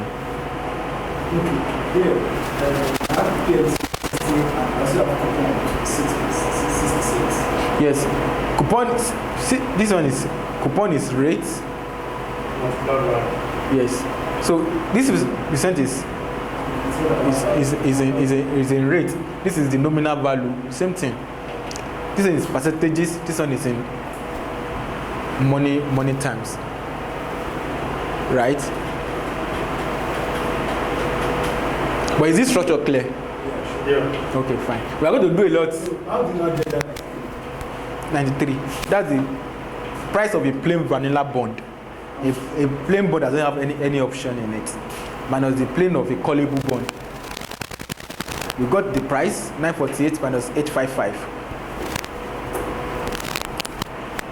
Because we can give you 93. 93. Yeah. Price is present value. So, price is present value, yes. The price is present value. Yeah. So that is the value that people are pricing into, investors are pricing into that callable bond. Just to make it square. That if this guy should return my money in third year, and I can't see 40% anywhere, I've priced it down at the initial point. Discounted exactly. Discounted amount. Exactly. So we are going to do a lot. Oh, okay. If I'm the one calling it, that's why I pay premium. To the investor to make them buy. Investor, to make them Buy. But I can't offer them discounts. Don't fly. No, this one is better. This one is on the side of investor trying to call from the issuer. No. This is saying that a bond that has call risk in it. Should I buy it the same amount I will buy a bond that doesn't have call risk in it? On the side of the investor now. For the side of the investor. Okay. I say no.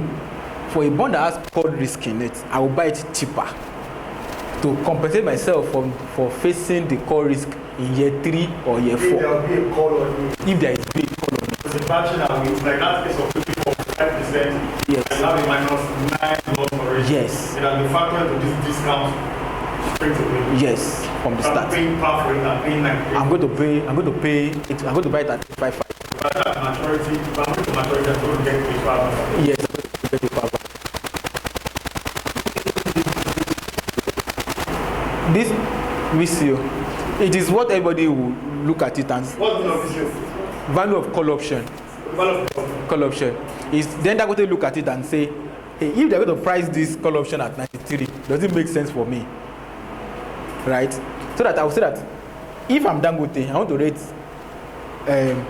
1,000 naira, right? If I issue plain bond, they will buy it at 948. That means the cash flow I will get today is 948 naira. It makes sense for me. Or if I go and issue call option for the same tenor, with the same time, they will give me only 855. The loss I'm suffering or the discount I'm suffering at the start is 93. I then justify that should I go with the callable bond so that maybe in year 2, when the market rate has 4 to 5%, I can refinance that loan. Because only callable bond can be refinanced that way, I can call and refinance somewhere else. And at 5%, does it justify that? I'm going to do all the cost benefit analysis of that thing.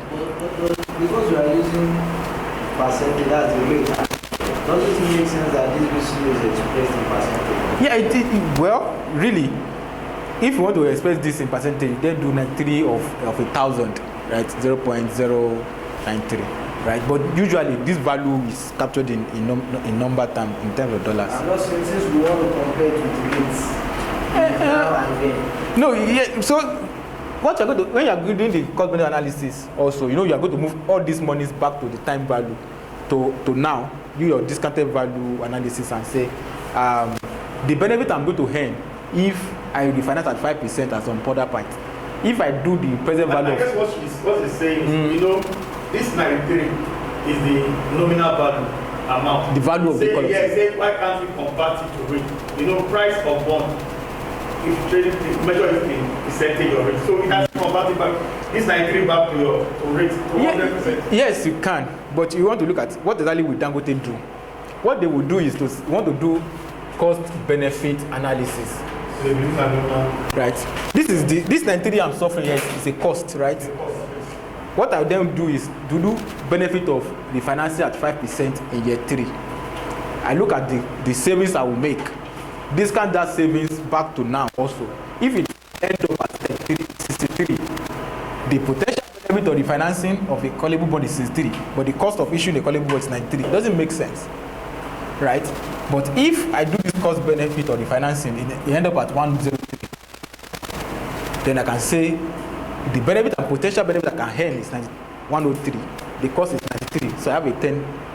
So this kind of thing work with number like your NPV, net present value, right? So you do the cost benefit analysis and say that the benefit is 103, while the cost I will suffer now is 93. Does it make sense? I can go ahead. So this kind of computation will be better in actual numbers in terms of dollar amount cost, dollar amount benefits. But I get you can actually express in percentages, but it will make more sense to do this in dollar amount. Yes. This I keep getting 817. 817 here. So let's compute it together. So you are putting N3 here. 8%. Yes, 8%. No, percentage. You put percentage in 8. Just type 8 directly. Don't put. Yes. All right. Yes. Pay the 8 directly. 60. Yeah. 60. That's 6. Yes. But you put 60 in this case. So that means one can either use 6. You can't use 6 or 60. PMT. PMT must be in dollar value. Yes. And face value, are you minusing? Use Minus sign for the 1,000. for the 1,000. Why using minus sign? You know this guy will come back to you. It's an inflow. So I'm computing. It's a future value now, right? Yes. The future value that you're going to earn. Come back to me. You gave me 940, but it's immediately. Yes. Why is it negative? Because you're going to part with that 940 today. Oh, that's the price. Yes. You're going to pay 940. When we were calculating the price, that's the value of the non-collectible. Why didn't we put the negative sign by the 948? When we calculate this one. Because we did 948. Yes. But since this is And going it will be minus this as well. But I don't want to get hung up in minuses. Yes, that's what. So Yeah, the reason why it is minus is because you are parting with that money to buy the so if bond. you use minus, you still be plus. Right. Minus. But just imagine that you are going to price something for you are going to buy something at 948. You are going to buy another one for 855. The difference will be the 93. I want us to get to the end of this time. We've done the. So let's do putable quickly. Oh God, for 15 minutes.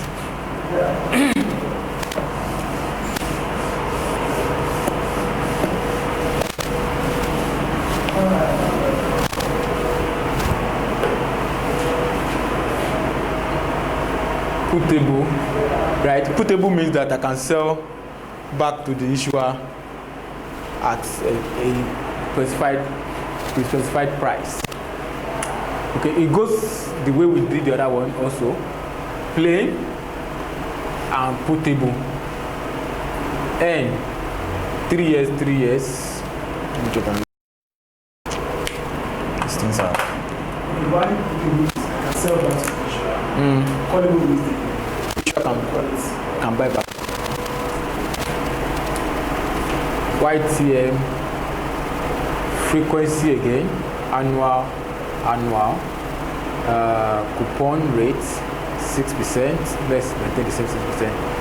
PMT is 60 because the face value is 1,000. What else? White here.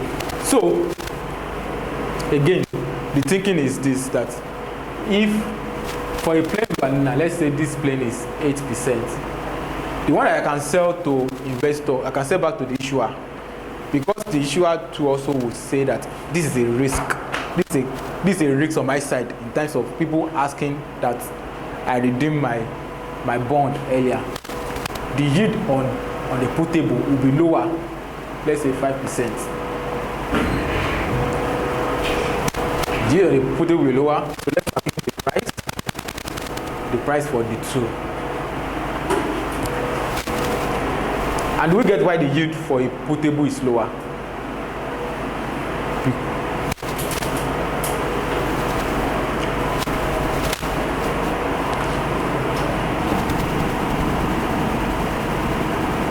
So Dangote has issued a bond at 6% when the market was 6%. But the bond is putable. When the market rate goes to 10%, if I can't sell the bond back to Dangote, I'm still locked with 6%, right? Even though any other person that has money now can go and buy instruments that will give them 10%, right? So for a putable bond, that means that when the market is now 10%, I can call Dangote and say, look, guys, give me back my money. I will give you your security, give me my money. So that when I get the money, I go and invest it at 10%. Also, Dangote doesn't have the money in his backyard also. We'll go and borrow money at the market at 10% to give it back. He's the one facing the challenges now. Because you go and borrow money at 10% to give it back. Because me, I don't want to be locked at 6% when another person in the market is now earning. Just think back to during COVID, when the market is doing sub 1, T-bills was at 0.2 at the worst of it, right? If T-bills was being issued at 0.2, and you bought this one, let's now imagine that it's a longer term security, 5 years. You are locked at 0.2 for 5 years. You just told that TB is a market. Yes, so I'm just imagining that if we have an instrument that is long term, it's not even hypothetical. When SVB failed last year, Silicon Valley Bank, because they bought instrument during COVID time, that instrument was at 0.3. When they were aggressive in buying those instruments. They were aggressive in buying those instruments. What kind of yield is that? They are MBS. They are mortgage-backed securities. Okay. Right. You've bought all of this at 0.3. Now, market then goes to 5.25. Wow. The current market, you can buy the same securities at 5.25, but you've bought long time, 30 years. I'm going to do this when we get to do duration, right? You bought 30 years at 0.3 fixed. Wow. Market is doing 5.25. Everybody, so it is not your money, right? It's the depositor's money. You carry the depositor's money to go and buy T-bills, to go and buy this 30 years, 0.3. So, because at that point it makes sense during COVID, because everybody's earning zero. They should have played on the short end of the curve. Thank you. That is the work of your risk manager. If you have a CRO that sits on these things, here your market risks are very solid. Say, guys, don't lock in 30 years. Maybe lock in 6 months, right? Things can change very fast. Yes. And the bank failed.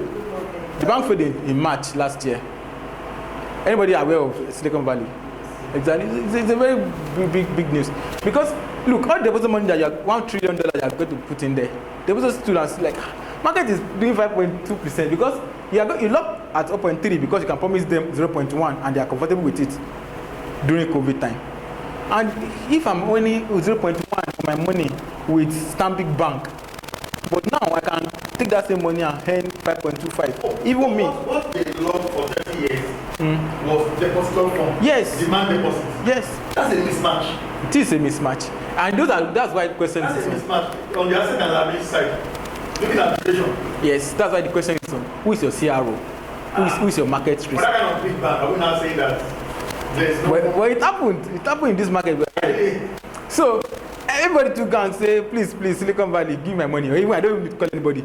On my mobile app, I liquidate my fixed deposit, right? And transfer the money to Stanbic and say, give me 5.25. And that's how the bank went on that. So that's what we are trying to do here. That it means that one was a funny, there are some that you can't do that, but once you are fixed, you are fixed. Yes, that's why also. You don't understand, it's not from customer side. Well, the customer's money is demand deposit. Just like you put your money in the bank. Tomorrow, you can go tomorrow to collect your money back. No, if the instrument you can fix your money. You can. It's a different thing. But what I'm saying that they have, and they know that there is pending obligation to meet on demand deposit. And he went ahead to lock on in 30 years. He know that somebody can come and collect tomorrow.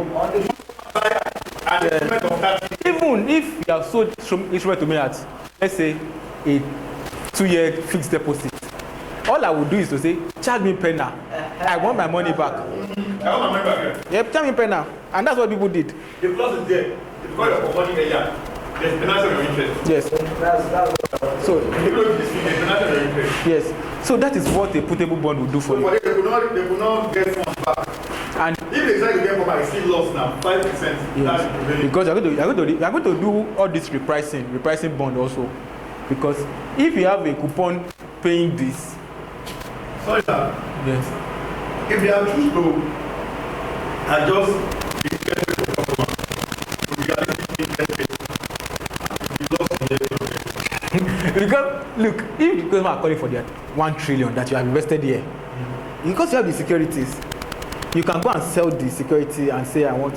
When you go sell securities that is You can't get 1 trillion. exactly the security that is yielding 0.3, and we've done that in our competition all while. If coupon rate is lower than the market rate, the price of that bond will be heavily discounted. So your 1 trillion that you have invested in MBS, if you want to go and sell at that point, you're going to realize loss. So we are going to get, it's very interesting, right? We are going to get there. So we are trying to talk about this putable bond because it is the pain will be on the issuer. The issue is that if these guys come to court with their money in 2 years' time, I will go and take that money at 10%. So the yield must be low. And that's why the yield is low on this side at 5%. Whereby a comparable plane will be 8%. But if you are going to sell to you a putable bond, I will price it higher and the yield should be high, should be lower. So let us price these two bonds now. This is plain, this is a putable bond. What will be the price? These two prices.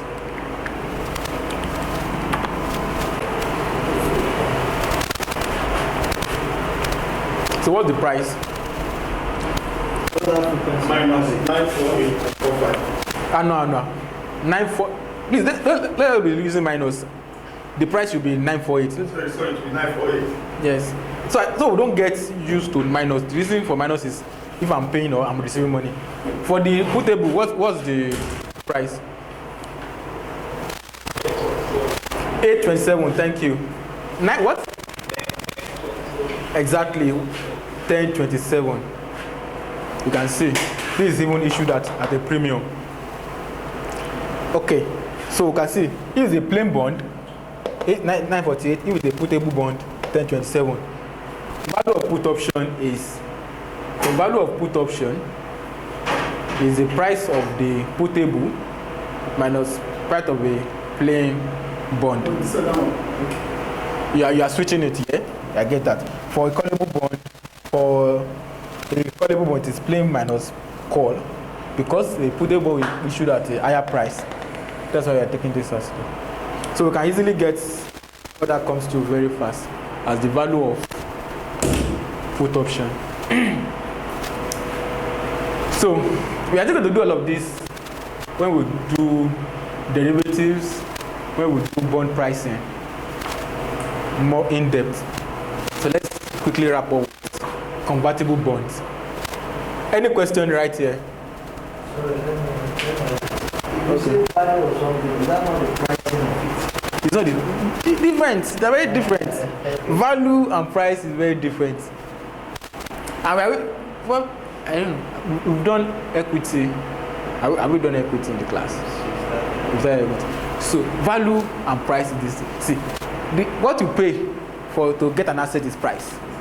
What you earn exactly is value. In fact, that is what differentiates. An investor would understand the difference between value and pricing, because a price can deviate from value. In fact, when we do equity, we're trying to get intrinsic value of an asset. If like that, you can buy price Yes. assets. I will get price. Yeah. But the real value of that asset is below the price. Exactly. So intrinsic value, when we are trying to get under pricing or over. So we have 3 times. Okay, you know, see, clear scenario. For the real value in the market there is very low. But somebody buy and tell us it's a new car and you place a price of normal Toyota of that range and pay for it. But later you realize that the value of that same car, if you want to even exit the same day, you realize the value of that car that you pay 1 million for, not 300. Yes. But in terms of bonds and not business, when you say okay, it's priced at 1,000, The value may be, I would say value is now the interest end or something like that. No, I don't get it. Oh, it's okay. The pricing, price at maybe 948. Yes. I will have the value, maybe put option or call option. I say, okay, value is 93. I would say the interest or you will derive from it is that 93. No, you see. So it's still different. It's again. different. Yeah, you have to take it slowly, right? And that's why we are trying to introduce all of these terminologies. It's very good for us to sit down with it and look at them again in our own spare time, right? So, when we compare value and price, you can see the intrinsic value, market value. This market value is the price, right? Intrinsic value is the what you derive. So, if your intrinsic value is higher than the market price, you say you are having a bargain. The asset is undervalued. So you can buy it because the value you get from it more than the price you pay. But all of this, not to deviate, is we do this in equity and all that. Okay, so we've done this. We've got the value of put option. Let's wrap up with convertible bonds. So like we said earlier, convertible bond will take you from bond to equity very fast. So you have a floor. You have a floor and you have the opportunity of capturing the upsides. You don't want to give a lot of people equity, because once you give people equity, they do as they like. So for an investor, I rather put debt in your business, earn 10%, and put a clause that I can convert to equity if you do well at a particular price, maybe $40 per share, predetermined price. So that the only incentive for me to convert to equity is if your share price goes beyond this $40. Right? If not, if your share price is depressed below $40, I'll just stay as a debt holder and be collecting 10% interest per annum. Makes sense. So I have a floor. So when we do a valuation of convertibles, I have a floor. The floor will be the value of the bond. The price of the asset will not go below this floor. Then all the upside is if the equities do so well. And when the equity do so well, people will convert their debt to bond, their debt to equity very fast. So some conversion price, right, is the per amount per share that which the bond will be converted to common stock. We say conversion price of $40 per share, right? Conversion ratio. So if I have a bond that is PV of that bond is 1,040, 1040, right? And I have the conversion price of 40, so this is $1040, $40 also. The conversion ratio will be by 1040 over 40, so that each bond can give me this number of shares. So 1040 by maybe like 25. So conversion will be like one bond to 25 unit of shares. Converting it to equity. Yeah, it's will be converted to equity. How many equity units will I have? Yeah, how many units of equity will I have with a single unit of bond? Yes, from this. So conversion value is the value of the bond if converted. Just think about it, if converted. So that if the share price now is doing 50, and I know that my bond give me access to 25 shares, I can say that my conversion value would now be 25 shares multiplied by 50 and get something like 5 something. So that is the conversion value. That is the value if converted. What the value of what would be the worth of my stock if I convert this bond to equity? Any question on this side? It can be a bit confusing, or is it clear? Conversion price is what's the price that we have specified that if I decide to change this bond to shares, how much will I buy the shares? Conversion ratio is given the value of my bond. If I try to buy the shares, how many shares will I have? Yes, that's the ratio. Conversion value is if I convert, what will now be the worth of my holdings? Okay. Okay, let's wrap with this. Warrant. There's no much calculation national. There are when we get the calculation, when we do convertible calculation, and that's why I was talking about the floor the floor, and the rest. There are a lot of calculations. So what we are trying to do now is to just ease ourselves into these things to come. I want to be, when we get to calculation, I want to say convertible bonds without asking or defining terms again, right? So warrants give the holders right to buy the firm commercial active particular price. So I have a warrant for MTN stock at, let's say, 150. The stock is doing 250 now. That means with that warrant, I can present it and buy those stock at Discounted price. yes, at discounted price. Why would issue a giving warrant? Yes, they do this for startups. A lot of startups, they want to bring you a CFO or chief product guy and say, I give you warrant to buy these shares. Instead of putting your payment in terms of money.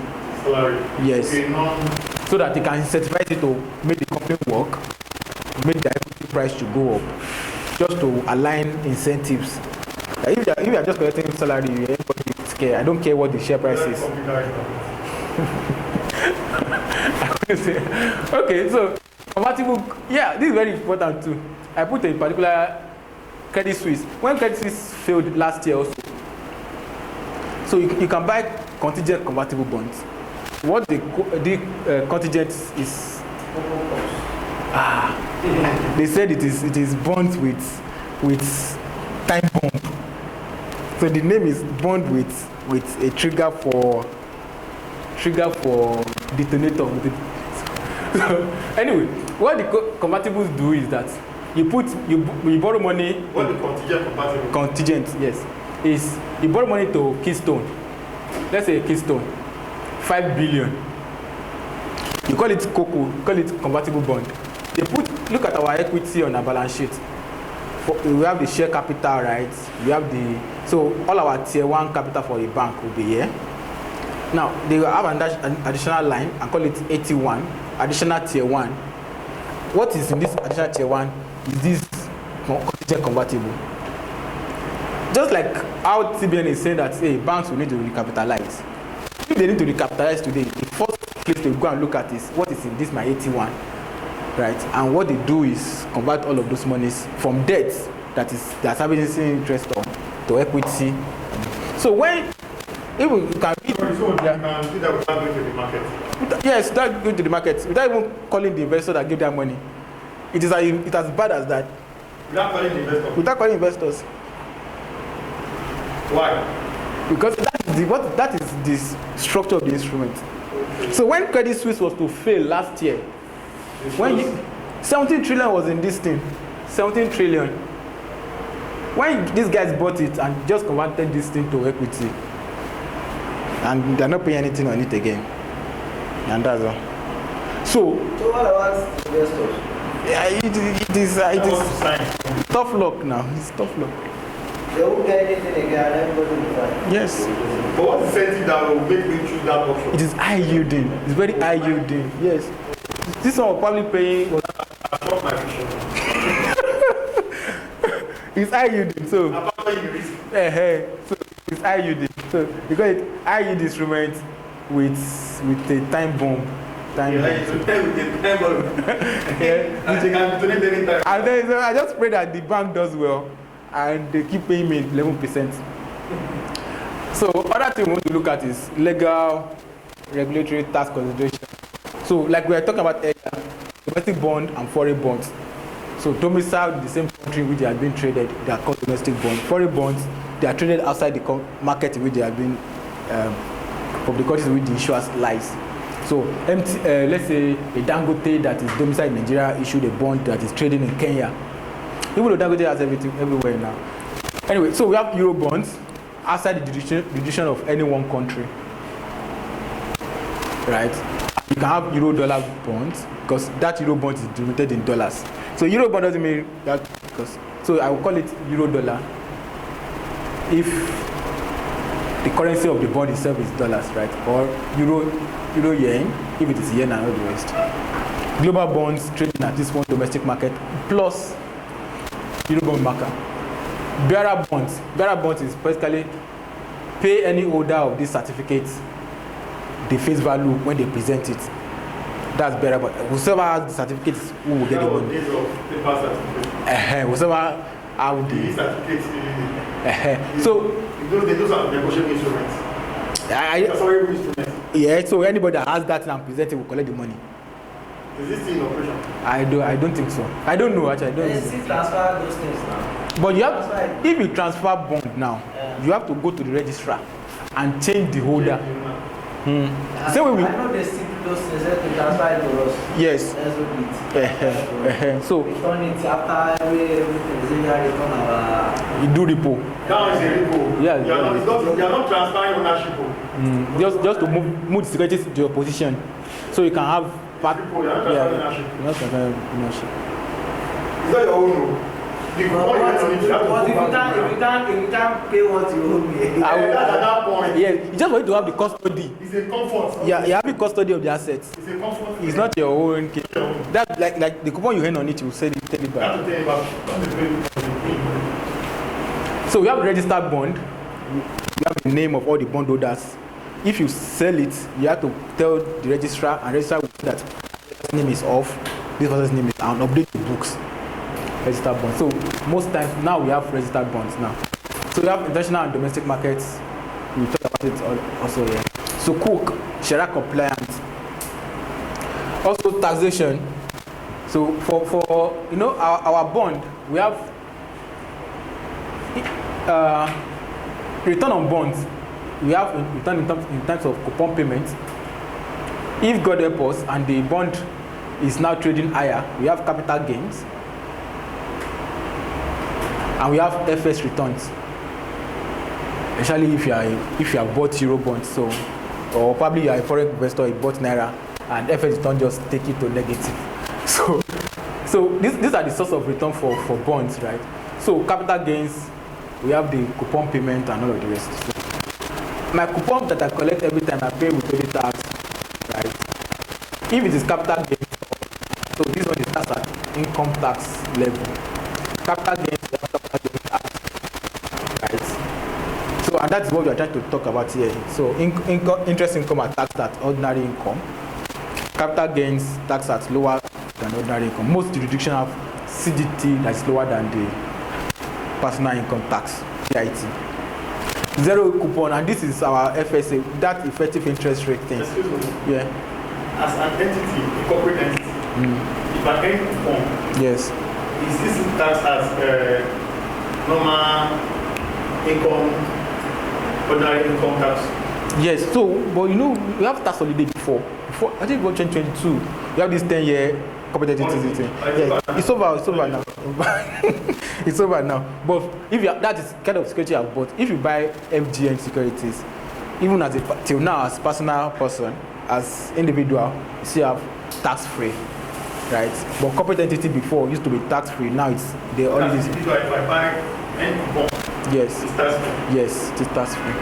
For government securities, yes, it is tax free. So that's but corporate now you pay tax on it now. Zero coupon bond, because you don't earn any interest till maturity, right? They either wait till maturity and tax everything, or do this interest rate and say what is the interest income per year and make tax provisioning on your books. Till that you don't go and face 100 whatever amount at once at the end of the tenure, and keep provisioning each year. On your provision, you don't set it aside, you don't pay. Yes, you can as well pay. You can self pay and say that. So if I bought 897, that will give me 1,000, right? I can then do a total interest on this place is probably around 13. If it's over 10 years, that is I can sue it at 1.3 per year interest income. Calculate 10% of this or whatever amount, whatever rate I want to do, I get the particular tax amount that I should pay, and I can pay it, so that when I earn 1,000 there, I won't pay tax from that. Why do I need to pay? I can't create kind of sticky or interest yielding accounts where I drop it and I earn some interest on it. So at the end of it, come on that account. Perfect. Yeah. But on my books, I will When make out from England. exactly. Or but on my book, I will record it as interest tax payable, right? Yes, the pay will still be hand. Yes. And the money behind interest. Yeah, because I don't have any cash flow yet, so I still not pay them now. On your book, it will be payable. The money also will be an investment. Yes. There will be like a giving effect on the balance sheet. Yes, but it makes sense to just provision for that every year, so that my P&L will be the true picture of things. So that I think that's the comfortable place to land the class.